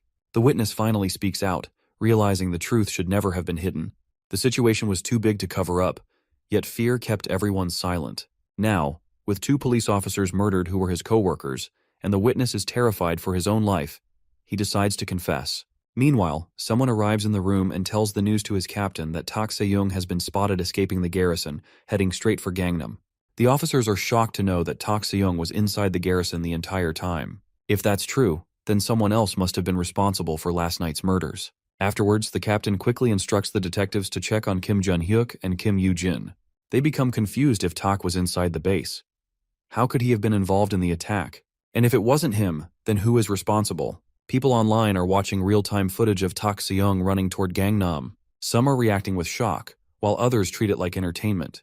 Meanwhile, someone is tracking Tak Se-young's movements in real time and realizes he has changed direction. Instead of heading toward them, Tak is now moving toward Shinsadong. One person feels relieved that they aren't the target for now, but Jun-hyuk panics upon realizing that Shinsadong is where Kim Yoo-jin is. Jun-hyuk tries to warn him immediately, but Yoo-jin doesn't seem to understand the urgency. Jun-hyuk suddenly decides to leave, alarming his mother. He urges her to leave with him before Tak Se-young arrives, but she doesn't understand his fear. Moreover, she reminds him that the army is protecting them, believing they will be safe. Jun-hyuk insists that the army won't be able to stop Tak and that if he arrives, they're all as good as dead.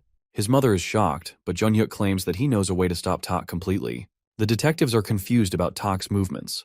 If he was inside the garrison, it wouldn't make sense for him to be responsible for the murders the previous night. At the same time, witnesses saw him leaving the base today, which raises more questions about what really happened. Their attention then turns to Baekseon.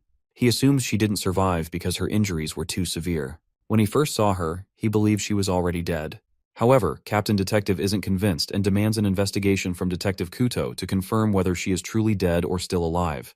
Afterwards, the detective orders a full investigation into Baekseon, demanding every piece of information available. Moreover, he also asks about her parents, wanting to know if there have been any updates on them since the incident. Meanwhile, fear spreads among those being targeted. Someone realizes that the authorities, both the army and the police, are powerless against Tak.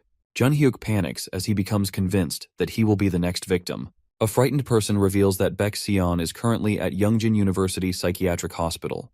Moreover, he insists that he is telling the truth. Afterwards, Tak reminds him that since the incident has happened, every effort was made to find Seon, but she seemed to have completely disappeared. The media, school, and even classmates' social media accounts acted as if she never existed. The cover-up was so thorough that even those searching for her began to question their own memories. Moreover, Tak realizes how wrong this is. No one, whether a classmate, teacher, police officer, or even the government, should be able to use ignorance as an excuse. The authorities ignored the desperate pleas of Seon's parents and erased the life of an ordinary girl. This injustice is what has led him to take action. A group rushes toward the second floor of Yongjin University Psychiatric Hospital, determined to reach their destination. A doctor falls onto the ground and is knocked aside but insists that he is fine. Meanwhile, someone finally arrives at their goal, addressing Baek Seon after a long time apart. At the same time, panic spreads as Tak Se-young is spotted entering the hospital. His arrival is unexpected and makes everyone shocked. Guards outside Baek Seon room are waiting for Se-young to show up when they notice cracks on the floor. Instead of climbing up the stairs, Se-young opted to jump through the ceiling instead, and into the second floor. Horror is visible on the soldiers' faces when they see Se-young pop out of the ceiling, but to their surprise, as soon as he lands on the ground, immediately dashes forward towards the soldiers. Before they can even react, they are hurled against the wall, only to be met with an unstoppable barrage of fists. After knocking out all the guards and clearing the passage, Se-young looks around to find Seon's room. However, his eyes widened when they shifted to a room. Blood splattered all over the door's glass. Carefully, he opens the door, having no idea of what he might witness. But to his surprise, blood coats the room, and in the middle of the room, Seon is twirling around with a hand in her knife, while, on the ground beside her, Jun-hyuk is holding his bleeding throat and his mom. Oh, Young-suk can't help but cry for her child. Tears fall down Young-suk's face. Jun-hyuk chokes on his own blood. His mom cries out and curses them for laying their hands on him and claiming they had no right to hurt her son. But she falls silent when the same knife which killed her son pierced through her throat as well, murdering her in one blow. Seon then tells the dead body, the only people who could say those words were Se-young's parents. She then turns to Se-young and greets him, but Se-young is stunned. Baek Seon was a Trafford student from Hoyeon Girls Middle School. She was the #1 student there. On her first day of school, she was eager to meet everyone, but at the same time, she was expected to perform well in this school too. One day, Tak Se-young was looking for items in the trash can that the bullies threw away. But when Seon tried helping him, he warns her to not help him, as he is scared of the bullies and what they might do to her too. But instead of heeding his warning, but she assures him that she'll play along, pretending to be just another student who bullies him. Se-young's lips trembles, trying to hold back his tears as this new girl is actually trying for him, and will go through all these troubles just to help him. And now in the present, these two are staring at each other. Nostalgia hits them hard. Another memory of them races through Seon's mind. At a cafe, Seon reveals a guy asked him out. Se-young gets a strange feeling inside him but finds it natural as she is popular, smart, and pretty, but reminds her if someone finds them together she might get into trouble. Though Seon smirks confessing, she rejected the guy who asked her out. It was Lee Soo-ho, Se-young's bully. He was the son of the school board director, the board governed by the Shinjin Foundation. Not knowing about his bullies, she reveals she doesn't like Lee Soo-ho's gang. When he tried asking her out, brought along his whole group of friends, advising her to join their group and date within their league. Later on, at school, she made new friends. Hye-jung said to her she'd introduce some kids from another class. Se-young tells her not to leave, but she has to leave as other kids have been avoiding her lately, though Se-young insists her to not leave. Listening this, she gets annoyed, asking him what has gotten into his head and if he wants her to be an outcast. Narrowing his face, Se-young confronts, she is already an outcast, the moment she rejected Lee Soo-ho and started hanging out with Se-young. He explains, if she shows up today, they will give her a mission. They will tell her to do as they say if she want to be friends again. Se-young finds the idea of doing a mission pretty easy. Se-young's body trembles, doubting she ever drank glue, smoked cigarettes, or stolen from a store because they might make her far worse. Memories keep flooding back. Then the memory of the final incident comes to mind, when he was being beaten to death but Seon intervenes to make them stop. She had the same look on her face, the look she has right now in the present, but the only difference is the scar she got because of that injustice. Overwhelmed by the emotions, he cups her face. Fingers trembling against her skin, he falls to his knees. after Sion tried stopping the gang from getting bullied in the past.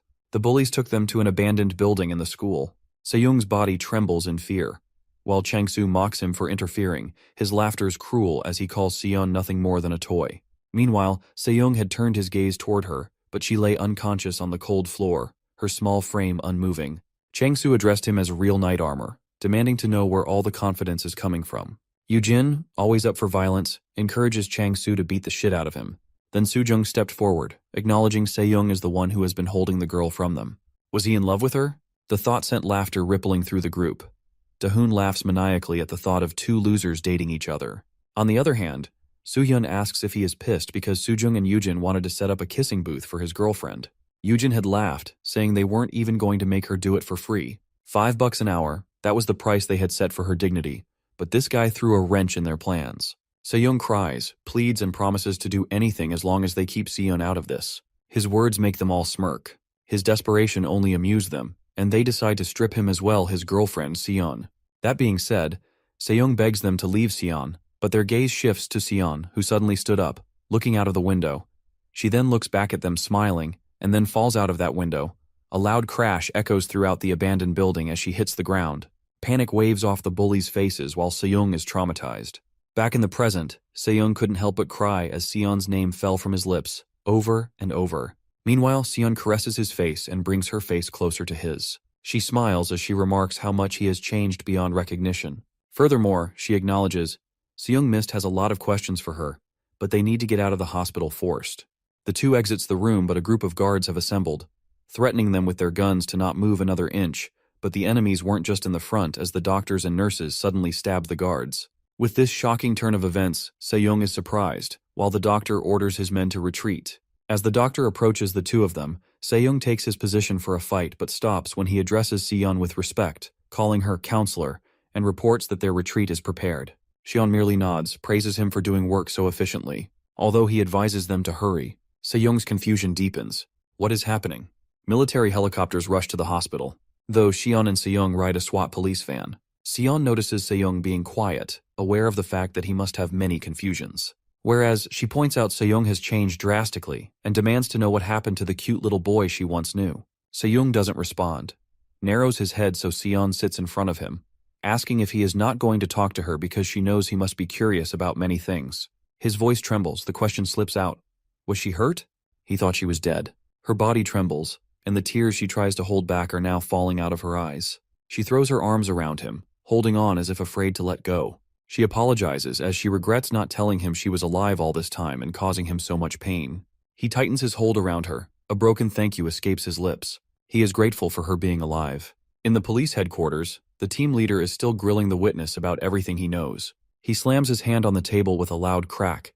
The witness flinches in fear, but he wants to know whether it is possible that Sion's parents were the ones who killed the police officers yesterday. The team leader is aware that the witness didn't come forward out of guilt. It was an act of survival. The witness admits that it is the truth, but more than that, it wasn't Sion's parents that were the culprits because they are dead. They died in a car accident a year ago, and obviously the dead couldn't commit murder. In addition, Sion's parents weren't good people either. It is partly their fault that everyone had to keep their mouths shut. The witness's face is filled with fear and worry as he questions the leader. How does he think they had managed to silence so many people in such a short time? They initially offered $80,000 in settlement. To the vehicle where Sion and Se-young are, Sion reveals everything to Se-young. She turns to Se-young, challenging him to guess how her parents reacted to it. Before speaking, Se-young assumes Sion's parents ended up like his, but to his surprise, she reveals that they said they'd settle for $200,000, and after a compromise, they agreed to settle for $120,000 on the condition that her medical fees would be covered. Se-young stares at her in shock, his mind unsteady from what he just heard. Sion lets out a bitter laugh. It was crazy, wasn't it? Se-young isn't even family, yet he is so shocked. How could he possibly think she had felt? She reveals that wasn't the only crazy thing her parents did.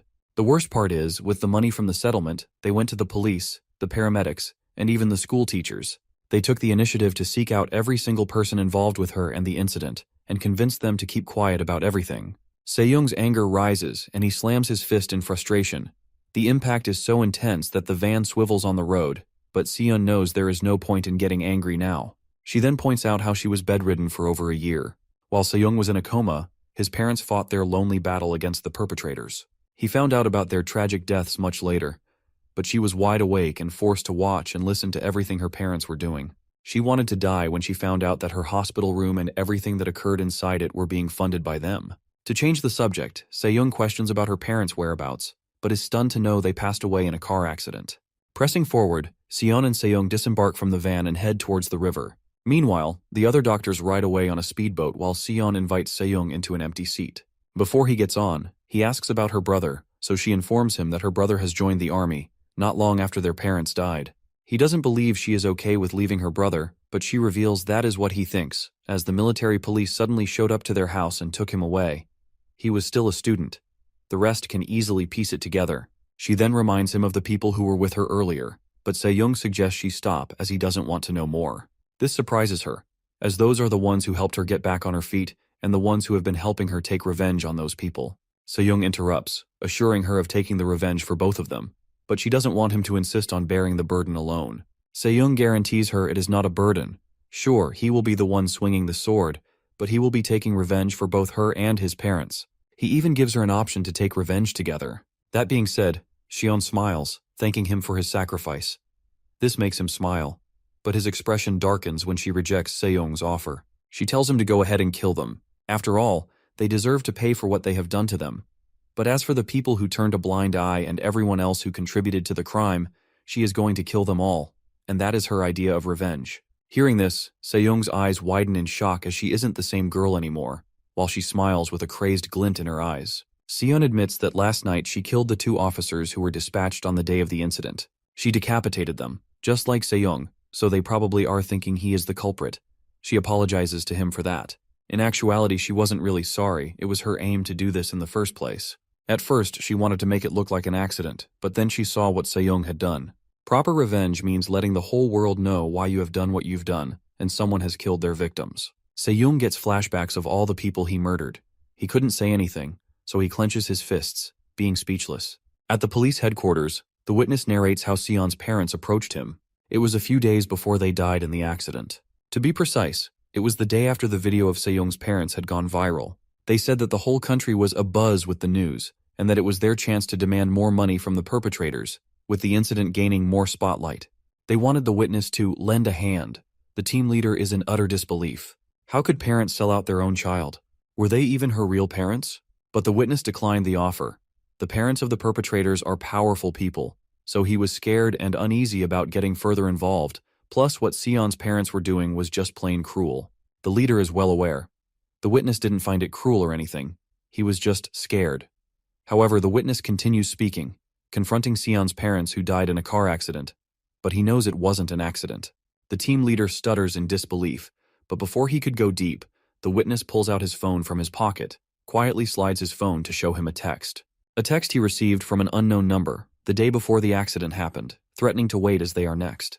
The witness, at that time, had a feeling that something is connected to Bayek's family, but he ignored that odd feeling. The leaders assumed if it were the bullies' parents, maybe they were trying to keep others from squealing. After all, their children were in hot water with the public, but it wouldn't make any sense at the same time. His mind races with tons of questions, but suddenly a detective rushes in, informing the leader, Sion Bayek, is alive. They have received intelligence that Se-young has gone to meet her, and both the police and the army are headed there now. That being said, he grits his teeth and slams his fist on the table. They are the investigative team in charge of this case. Why did the police head there? And why is he even receiving this news right now? Meanwhile, in the river, Sion urges Se-young to continue on his revenge as she doesn't want to stop him, while she continues on her chosen path as well. Se-young is about to offer his services to Sion, but Sion stops him and assures him that revenge is only a part of the endgame. If they leave the bad, they will only become worse. If they sit around and wait for the bad things to improve, eventually the good things will turn bad too. That is why they need to eliminate the bad once and for all in order to establish a new nation. Their conversation is interrupted when a boat approaches them. On top of the boat is an old man, Yang Yong-jong, with a scar on his left eye. The man seems to know Sion as she addresses her. He immediately understands she was in the middle of trying to persuade Se-young. Without hesitation, Sion stepped onto the boat and addressed him respectfully, calling him Dean. Then she turns to Se-young once more, asking him to join them. But the old man advises her to let him be, as they must not force him. Angrily, Se-young clenches fists. Who was this old man? What was his purpose? He demands to know, though the old man reveals they don't have a name, as they are the representatives of the weak who have lost their way. But Se-young ends up leaving them and doesn't get on the boat. Xion didn't want him to leave. She stared at him in hope that maybe he would turn back, but he didn't. As the boat speeds along the river, Xion is caressing a gun while contemplating her conversation with Se-young. A man who she barely recognizes, the old man's companion on the boat, suggests that she should have left with her friend while she had the chance. But Xion does not respond immediately. Instead, she narrows her eyes and studies him carefully. He doesn't seem to be one of them. The man walks away from her, warning her not to think of him like one of their mental hospital patients. She angrily points the gun at him, confirming if he just calls them crazy, not caring about his life. He declares there is nothing sane about a group that teaches kids to shoot people. Hearing that, she tries to explain how they are trying to build a new nation, but she is interrupted when the guy warns her to remove the gun before he kills her. She wanted to kill him at that time, but her intrusive thoughts doesn't take over, and fortunately their conversation is cut short as the old man steps between them and suggests they must find the president's daughter, Jang Soo-jung, before Se-young kills her. Xion doesn't understand the reason behind it. Therefore, the old man elaborates, for the future's sake, they have to stop Se-young before the world completely turns its back against him. Back in the city, parents of all the bullies are crying their hearts out for their children as they failed to save them. Among them, Lee Jo-yang, Soo-hyun's father, sits in his car, trying to suppress his tears. His assistant then reports to him that Jang Soo-jung did escape the base on a helicopter on the day of the incident, and she is planning to head to Incheon Airport tomorrow. This news infuriates Jo-yang. The last time he heard about Jang Seok-chal's daughter, Soo-jung. The fact that she escaped means they left his son to die. Jo-yang has nothing to do except cry for his son to be abandoned by his own friend who he trusted. His heart feels like it is being ripped apart, but there is nothing he can do. All he can do is grieve. Meanwhile, Se-young receives the information of Jang Soo-jung arriving at the Incheon airport. The report is given to him by one of the members of the Shinjin group on top of a building. Confirming the news, in an instant, he throws the man aside, his body landing among several others who are already unconscious. The next day, at the National Assembly, Jang Seung-chul is taking his presidential oath, promising to uphold their country's constitution. At the same time, in another building in the city, a ton of soldiers are guarding the entrance and are covering the whole area of Young Da-hoon's place. They know Se-young is coming. It is only a matter of when. Not far from the scene on a nearby rooftop, Sion and her group are watching the efficient, high-powered soldier. She stands there waiting for him, but when her companion asks her if he is even coming, she is not too sure judging from how he has been acting, but he will come. After all, Da-hoon's one of the 8 bullies. Her companion is worried, as they have a big-sized team today, which means they have to be careful when they retreat too, as staying too long would be dangerous for them. But Sion finds it simple. They can just eliminate any witnesses. Though her companion asks her if she is okay with this because she wanted to deal with the guy personally, her expression darkens as she explains he must not know what it is like to be on the receiving end of such violence. She says she hates those bullies, but she hates the army and the police more for protecting them. Those people didn't join the forces to protect the weak. All they are parasites that use orders as an excuse for their crimes. That is why killing the 8 bullies won't make much of a difference. So she is letting Se-young have them for the sake of a greater purpose. On the other hand, Se-young charges forward to the Incheon International Airport, the place where Jang Soo-jung is arriving soon. The whole airport shakes when Se-young lands on the ground with a loud bang. People immediately scream upon seeing him and start running away. Screams echo through the terminal. One unfortunate civilian accidentally drops his phone. While running away, it bounces off Se-young's chest. On the phone screen, the president, Jang Seung-chul, is still giving his presidential oath. Inside the airport, Jang Soo-jung recalls the conversation she had with her father. His words still ring in her ears. Her father advised her to move abroad if she wants to survive. It is the only way to protect everything she has. He was not happy about that, but they are all about to suffer the consequences of her actions. Not having any choices, she accepted to listen to his father and is currently sitting with Nam Ho-jung, a member of the Secret Service. Jang Soo-jung looks at her with her pleading eyes, eager to know if she is coming with her too. Nam Ho-jung assures her she will be protecting her until Soo-jung has been transferred to the security team on site. She reminds Soo-jung to follow her advice, or it will only get harder for her. She tells her not to log into blogs or any of the social media accounts, and don't use any messenger apps either. For her own safety, her schooling will be replaced with a private tutor. Avoid any contact with neighbors and don't make friends with any peers. Soo-jung turns to her in confusion as she thought all she had to do was go to the States. But Nam Ho-jung reveals she must not stay longer than 1 year in any given country as the chase will continue until Se-young has been captured. The higher the threat, the shorter she stays. Meanwhile, in the airport security office, Dean Yang Youngjong watches the surveillance footage, Se-young's approach in the airport CCTV. They have to stop Se-young, but the dean knows he is not someone easily stopped. His attendant reminds him that they have a response manual for this kind of situation, but the dean points out this manual is for normal opponents. It won't give a solution for their problem. They should always assume the worst when it comes to Se-young, or else they will be the one to die. Yang Yongjong then contacts a sergeant to know how long before Jang Soo-jung boards the plane. The reply comes swiftly. 20 minutes. That is all the time they have left. Listening to that, he orders them to hurry and initiate the backup plan. They must help the president's daughter. The sergeant assures him they can initiate the plan with no problem since they have been on standby. After talking to him, the attendant suggests the dean head out, but first he needs to talk to Se-young. He doesn't know if it will work, but they need to stall for as much time as possible.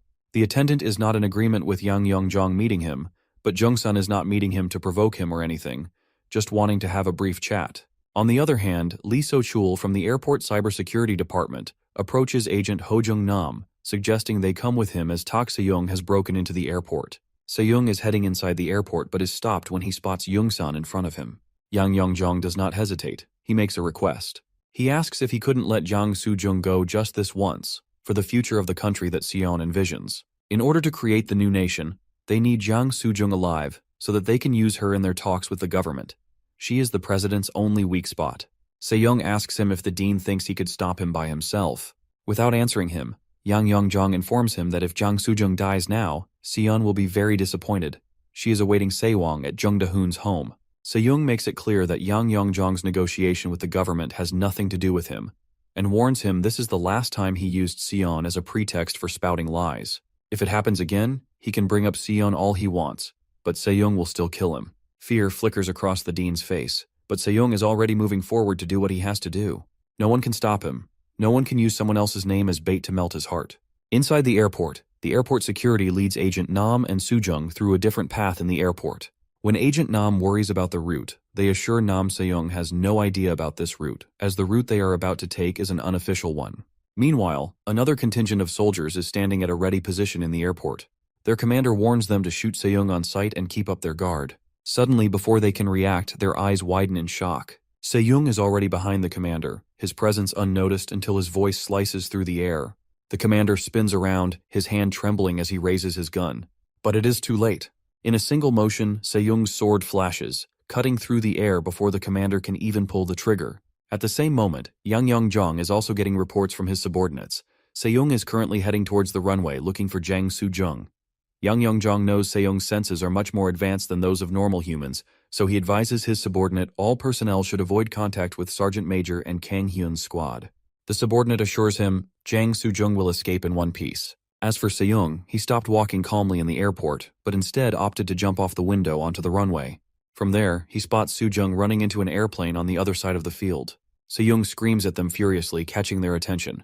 Therefore, Soo-jung and Nam quickly climb up the plane, while Se-young tries to run across the runway.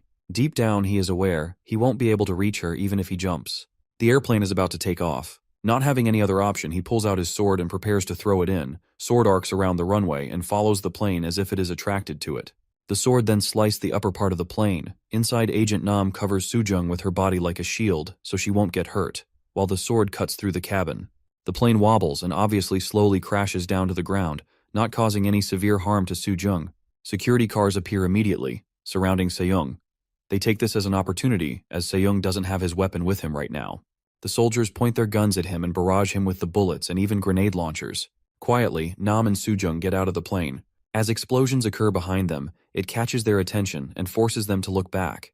To their surprise, through the smoke and fire, a silhouette emerges. Se-young is now standing on the top of the plane in front of them, while regaining possession of his sword. Witnessing this, Soo-jung and the agent start running away, but Se-young leaps in the air and lands in front of them, blocking their way very easily. Se-young stands atop the wreckage, his figure barely touched by the destruction. He smiles, knowing he finally cornered the prey he wanted to hunt for so long. In fear, Soo-jung falls to her knees, her body trembling out of fear, well aware that her time is definitely up. Agent Nam is on the verge of crying, but she is shivering as well, but she can't really do much at this point. Se-young mutters her name under his breath, his lips curling into a monstrous grin. He approaches both of them and keeps muttering Soo-jung's name over and over again. SWAT vans quickly start emerging at their location, and heavily armed forces rush out of them, filling the runway, familiar with the fact that something very bad is about to happen. However, Se-young is already standing right before Soo-jung. She sobs uncontrollably, her body trembling and flinching as fear overtakes her body. Just then, a broken apology escapes her mouth. She acknowledges that what she did to both him and Seon is not something that can ever be forgiven. But she still pleads to Se-young to give her one last chance to make up for every blunder she made in the past. Her eyes fill with hope when Se-young suggests that she should leave if she wants to live. She is about to express her gratitude, but she notices that Se-young is actually talking to Agent Nam, and not her. Se-young further warns her he has no intention of killing anyone who is not a target as long as they don't get in his way. It is his rule, he only kills if he gets attacked by someone. Agent Nam freezes, not knowing what to do. She takes a moment, but obviously it was a matter of her life as well, so without having any other choice, she leaves Soo-jung behind. Collapsed on the ground, Soo-jung stretches out a trembling hand toward her Unnie, who walks away with tears rolling down her face. Desperately, she screams for help, her voice miserable and broken, pleading for her Unnie to turn back or for anyone to save her. But her cries are unanswered. She tries reminding everyone who she is. She is the daughter of the president. She screams at everyone and begs, "Why won't anyone step in?" She points at the police and the military and insists that they come forward, orders them to arrest Se-young, and tells them to arrest him already. Having had enough of her nonsense, Se-young calmly raises his giant sword, then powerfully brings it down on Soo-jung. With a single intensified strike, he cleaves her in half, blood spraying across his face. For a moment, time seems to slow. Flashes of his mother, father, and Seon flood his mind. His lips curl into a chilling smile with satisfaction. Only one remains now. In another country, Japan, at the Cabinet Intelligence and Research Office, a meeting is being held. The leader suggests to all his members that there was no room for hesitation, no space for half measures.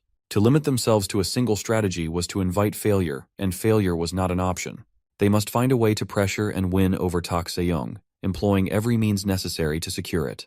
They need a contingency plan in case they fail to secure Se-young, a plan to obtain that power for themselves. Some suggested that before they could break Tak Se-young, they needed to understand him. Where had he acquired such strong power? How had he obtained it, and more importantly, how did it work?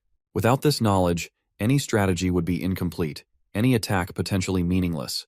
His strength is not just a weapon because there is definitely something more to it. Some grew impatient, denying the need for detailed strategies.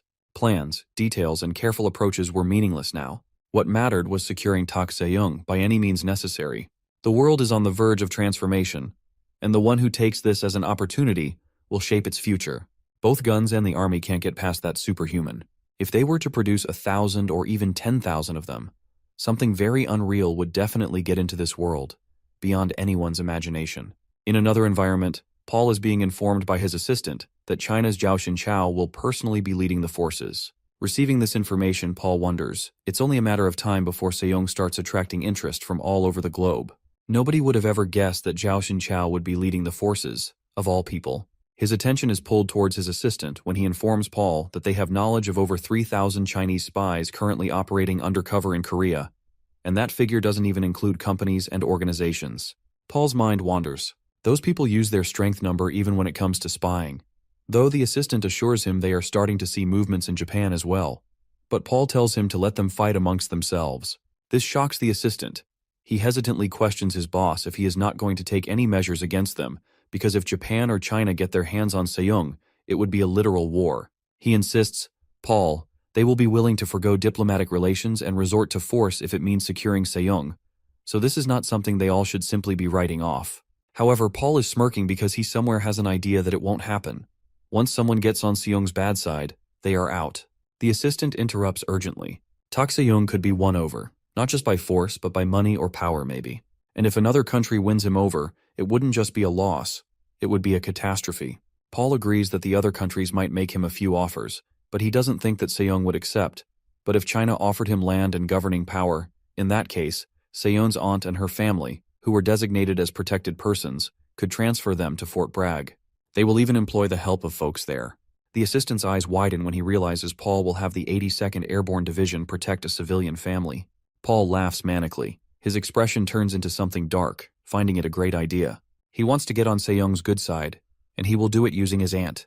Back in the city, So-yeon's father, chairman of Shinjin, Lee Jo-yang, is standing in the rain, still mourning the loss of his son, and promises to get revenge for him and to make Se-young's death more painful and terrible than his. And the people who stood by and watched his wrongful death will have no exception at all. They will all pay. After the funeral, the families of the victims held a press conference, with Lee Joyang acting as their representative. Their statement was filled with rage, and they wept, knowing all their children had been brutally murdered within days by the murderer Tak Se-young. They denounced the government for its incompetence and its haphazard response to the situation. Citizens were in great shock when they learned the true scale of the disaster. Chang-soo and the president's daughter hadn't been the only victims. Most of their friends have also been murdered, but that was only the beginning.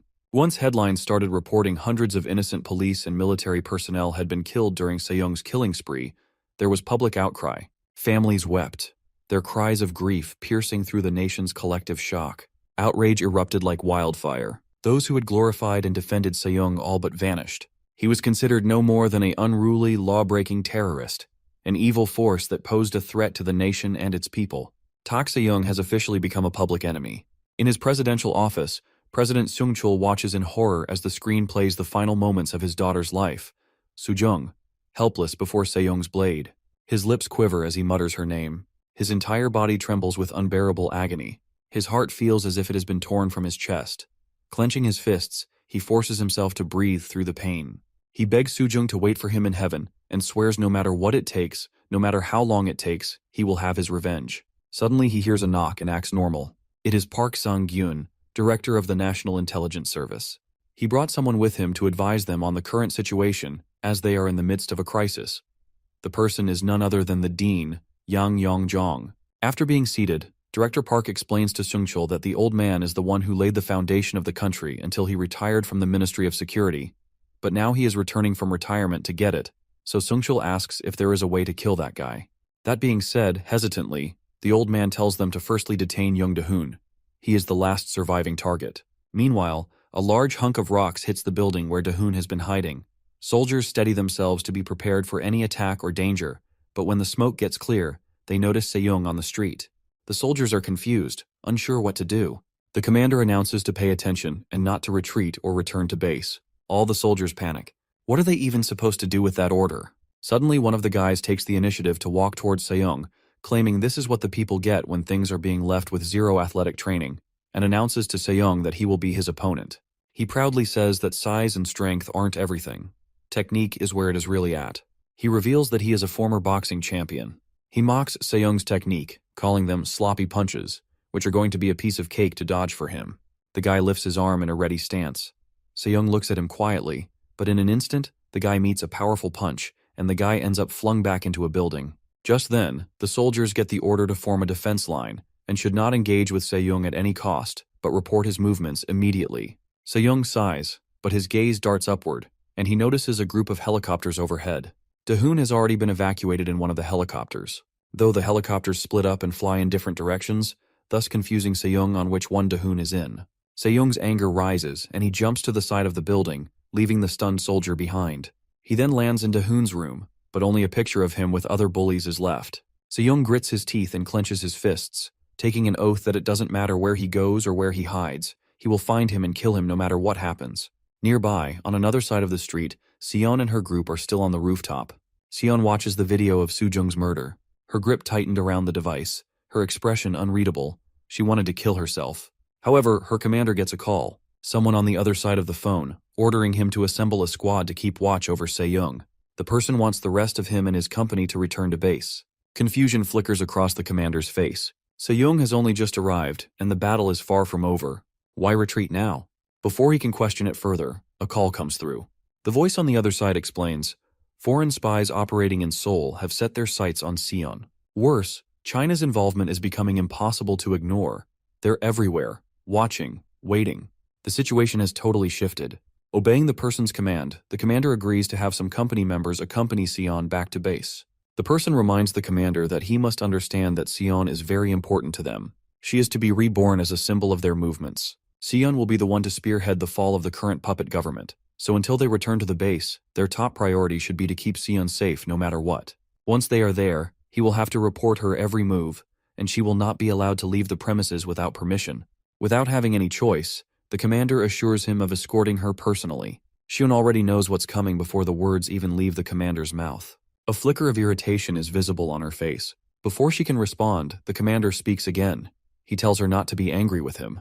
She clenches her fists, biting back the frustration. On the other hand, the old man, Yang Yong-jong, President Sung Chul, and Director Park head deep into the forest in a helicopter.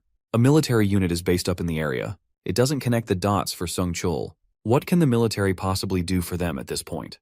Though Yang Yong-jong points at the tunnel, revealing they will be heading below the base.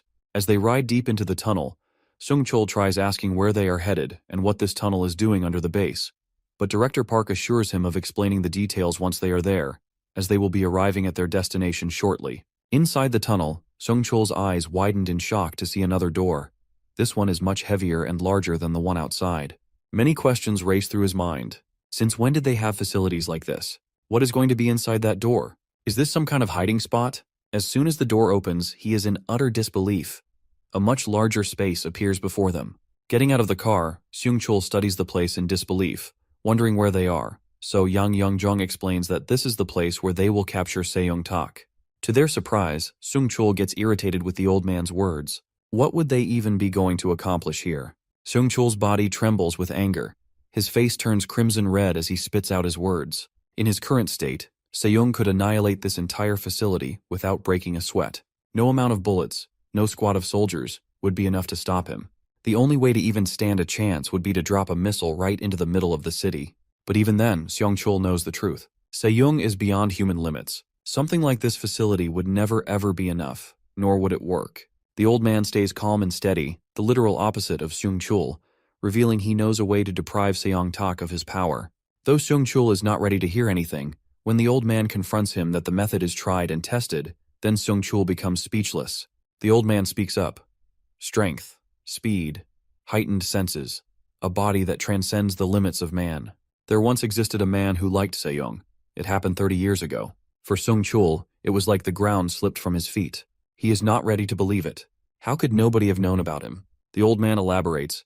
Back then, the media was more cooperative. Information wasn't as readily accessible to laymen.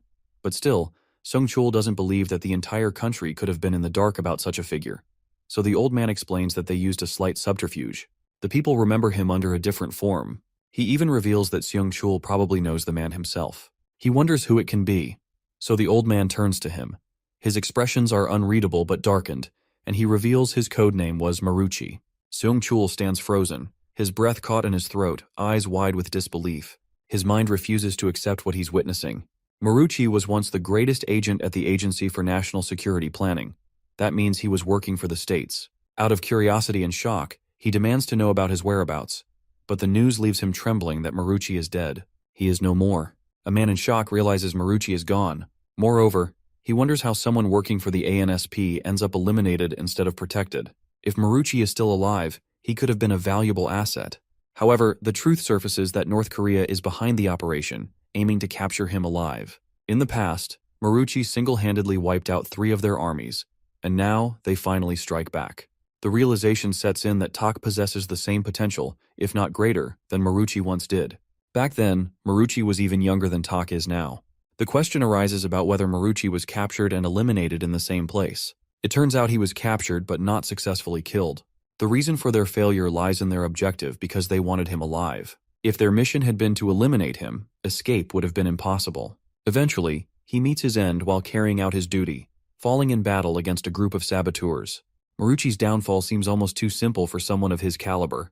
He had infiltrated an enemy submarine deep in the East Sea, aiming to destroy the vessel along with everyone on board. However, his plan does not go as intended.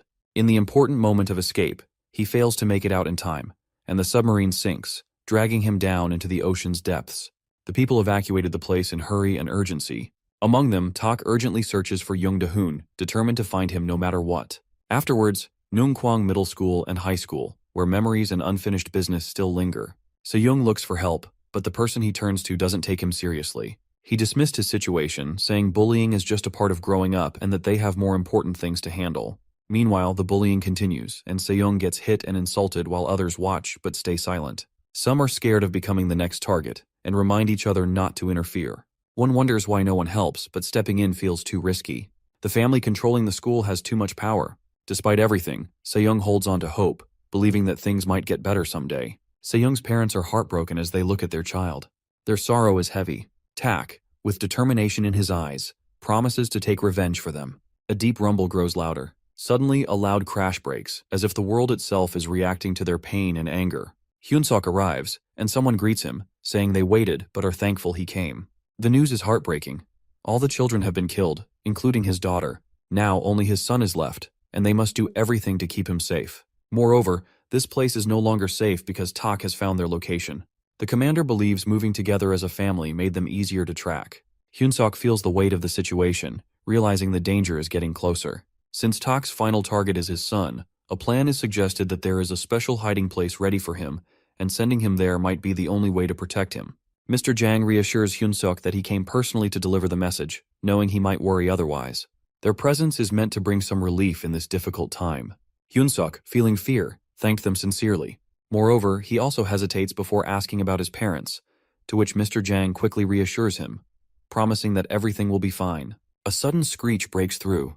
Mr. Jang leads the way, his presence firm. Jung Da-hoon hesitates, unsure of his surroundings, and wonders where they are. Afterwards, Mr. Jang assures him that this place is safe, hidden from Tak's reach. He emphasizes the need to stay put for a while, promising that Tak will be captured and eliminated. Meanwhile, Tak remains unwavering. Mr. Jang plans all of this to trap Jang Da-hoon because he wanted to save the lives of innocent soldiers and police, and tells the current location of him to Tak, to which he makes it clear that he is not the one who started this. Those who attacked him first and protected the real monsters are the ones responsible for the chaos. A question arises about whether it was necessary to meet the man in person. The response is firm, because sometimes, taking matters into one's own hands is the only way to ensure success. If there had been no direct approach, Hyunsuk would have never agreed to separate from his son. Moreover, he acknowledges the decision as the right one. Afterwards, Da-hoon, at first his reaction is calm, but suddenly his frustration grows, and he desperately demands to be released, insisting that he wants to be with his father instead. His cries echo, but his pleas go unanswered. Da-hoon's cries demanding to be let out. His voice grows louder, but no response comes. Afterwards, he realizes no one intends to listen. Meanwhile, a discussion unfolds elsewhere, questioning whether Tak will truly fall for the setup. Considering everything he has done, they know better than to underestimate him just because he is young. The plan is in Da-hoon's presence, and Tak won't be able to ignore it.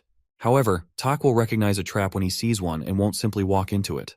A different approach is needed. Instead of using Da-hoon as bait, they decide to present him as the real target. This way, Sejong won't even realize he has been tricked until it's too late. Da-hoon has to stay there until everything is over because he has no way to escape. Outside, the situation becomes more serious as Tak enters the compound. Moreover, the order is clear that once Tak steps inside, the plan must begin. Everyone gets ready, knowing this moment is important. Inside, Da-hoon is angry and desperate. He bangs on the door with all his strength, yelling to be let out. He shouts loudly, but no one responds. No matter how much he screams, the door stays shut. Afterwards, Tak moves forward with steady steps, calling out Da-hoon's name. As he reaches for the door, his grip tightens and he forces it open. The sound of Da-hoon's terrified scream fills the air. The room shakes, metal screeches against the floor, and Da-hoon freezes in fear. Tak stands there and reminds him that there is no more running, no more hiding. The game of hide-and-seek is over. The ground shakes as loud explosions go off, blocking the entrance. Thick smoke fills the air, making it impossible to escape. Tak stands still, staring straight at Da-hoon. Afterwards, he calls his name, making it clear that there is no way out. Moreover, he pushes Da-hoon down hard, and the impact is strong, leaving him struggling to breathe. Da-hoon's body shakes as he breathes, his heart pounding with fear. Tak watches him closely, waiting for him to get up. The moment has finally come, and Da-hoon crashes to the ground. Afterwards, Tak's vision becomes blurry, and thick smoke makes it hard to breathe. His chest feels tight and he coughs, trying to clear his lungs. Da-hoon laughs loudly while watching, enjoying the scene like it's nothing more than a game. Moreover, the heavy smoke raises questions. Maybe it's tear gas or even poison, something meant to weaken Tak. But none of it matters. Nothing like that would be enough to stop him. Tak has grown far stronger, not just physically but also in terms of immunity, making him resistant to most substances. Someone who knows him well wonders about the purpose of the smoke spreading through the air. If it isn't poison gas, then what could it be? The answer is unexpected because it isn't a deadly toxin but a powerful drug. 500 kilograms of methamphetamine are being released into the atmosphere. This amount is so large that it could destabilize an entire nation, causing unimaginable consequences. A realization hits him that fighting someone as powerful as Tak may seem impossible. His strength surpasses that of an ordinary human many times over, making him an unstoppable force. However, when viewed from a different perspective, the situation takes on a new perspective. What appears to be an advantage could just as easily turn into a weakness. His heightened senses, which make him so powerful, could also be his downfall if used against him. Everything feels heavy, and moving becomes harder. A final goodbye is spoken before everything turns blurry. The fight is over, and every enemy is gone. But something doesn't feel right. Suddenly, the body starts to shake, struggling to stay steady. A strange feeling brings confusion, and the air seems different. Afterwards, realization comes too late. This isn't normal smoke. It's a trap, and time is running out. Tak falls to the ground while he shouts Jang Sung-chul's name. Jang Sung-chul, Director Park, and Yang Yong-jong wear expressions of pure shock as they witness the horrifying beast before them. Their faces say it all while Tang Se-young's desperate scream pierces the chaos, calling out Jang Sung-chul's name. Trapped down there, Sung-chul calls Se-young a straight-up freaky jerk who just won't quit. Without further ado, Yong initiates the operation while his men drop nuking devices like rain for the so-called damsel in distress. One after another, these things that pretty much look like mini-nukes fall over Sung-chul, catching him completely off guard. In the blink of an eye, they explode right in his face, setting off a chain reaction. The blasts are ear-piercing and blinding, and honestly, sometimes having superhuman vision and hearing feels like pure bad luck. This freak, Young, casually throws in an explanation, mentioning it's all the 500 kilograms of hallucinogens they just released. The newly released technology is designed to overload Tak's senses, causing them to malfunction. Collapsing to his knees, the sudden drop numbed Tak's senses, probably sending his head into a full meltdown. Seong-chul urges Young to finish him off, saying it's the perfect chance. He asks why the old man is just standing there, but Young stays silent, completely stunned. He mutters what should be clear to everyone that Tak's dulled senses don't make him susceptible to blades or bullets. Just then, Young explains that they had to stick to the plan if they wanted Se-young gone. Director Park breaks the silence, mentioning that all the world's superpowers are itching to get their hands on this mutant Se-young. Not to mention, he himself is dying to get some of that freakish blood if possible. Seong-chul screams at Park for being an idiot, but Young cuts through their conversation. He finds it relatable to North Korea's failure to capture Maruchi, saying they've learned a lot from it if Park actually pays attention. Something like this only works once. Once it's over, Se-young's senses will adapt, and he won't fall for it again. They're left with no choice but to either pull an escape or go through with the plan. Young makes the call himself, stepping into the final stage. Giving the signal, preparations are underway to fill Se-young's freshly made prison with cement, which is bound to work way better than bullets. Once encased in cement, his movement will be severely restricted. Frozen solid, he'll be unable to exert any force. When asked, Young shares his theory, believing Se-young's body will develop a first-class immune system against the attack. And right now, it's happening exactly as expected. That sends a chill down Se-young's spine. Young plans to bury him under the rubble before he regains his senses and goes berserk. Meanwhile, Se-young has no clue what's happening as his subconscious pulls him in, and he hears a familiar voice telling him to go back. One look behind, Se-young freaks out as he sees the guy from his memories standing among the freakish-looking monsters. The man declares it's too early for Se-young to face Arab. He advises that hatred can make anything possible, and death shouldn't weaken him. Only relentless action will bring the blessing of the sword, and Se-young feels the words to his core. With that, the Se-young leaves while the guy waits for their next encounter. A couple of army rats try wielding Se-young's sword, but that's just wishful thinking. Suddenly the sword shakes, catching them off guard. Snapping out of the ground, it's ready to serve its master. Deep beneath the cement, Se-young breaks through his consciousness and lets out a scream that sends crazy chills down the spines of the old bags outside. Deep beneath the rubble, Se-young is practically screaming at the top of his lungs, hating every second of this mess. The old fools are exhausted to their bones, realizing nothing can suppress this mutant's murderous rage. His scream echoes far and wide, reaching his sword, which suddenly snaps out of the ground and disappears. That alone is enough to leave the army rats completely stunned. Seong-chul refuses to accept these hopeless odds. He demands an answer from Young, who explains that the kid pushed past his limits and broke through his overloaded senses. Even so, Young is confident there's no way he can escape. But suddenly, the ground starts shaking like a full-blown earthquake, throwing everyone off balance. Out of nowhere, Se-young's sword makes a dramatic entrance, ticking off Seong-chul. Witnessing this terrifying power firsthand, Young doesn't waste a second before telling Seong-chul to run for his life. Shifting its trajectory, the battling sword repeatedly stabs the rubble, creating a web of cracks to free its master. Young yells at Seong-chul to get in the car and escape, or he's done for. Wasting no time, they jump into their jeep while Young makes the call to blow up the entire place. His lackeys, still trapped inside, face Se-young's rampage and end up crushed under the collapsing rubble. Totally losing it, Young calls the colonel, shouting that the operation is a complete failure and Se-young is about to break free. But the colonel already has Plan B set in motion.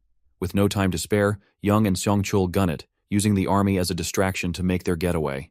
In a flash, Director Park tells the driver to head straight for the helipad. Just then, the entire factory erupts in flames, catching them off guard. With their eyes locked on the final destination, they push the driver to speed up. But the real shocker is Se-young's sword tearing through the tunnel, zigzagging in every possible direction before slamming right into the driver's seat, sending the car spinning out of control. Seong-chul tumbles out like a trash can, shaking like a leaf as he stares up at Se-young. Even Young is losing his mind, stunned that Se-young made it here so fast. Overcome with emotion, he orders Se-young to bring back his daughter. But with his sword raised high, Se-young coldly asks, what about his parents? That one question cuts deeper than his blade, which then pierces Young from above, sealing his fate. Seizing the moment, Director Park takes his shot, but it is all in vain as Se-young's sword slices his head clean off. 2 down, one more old bag to deal with.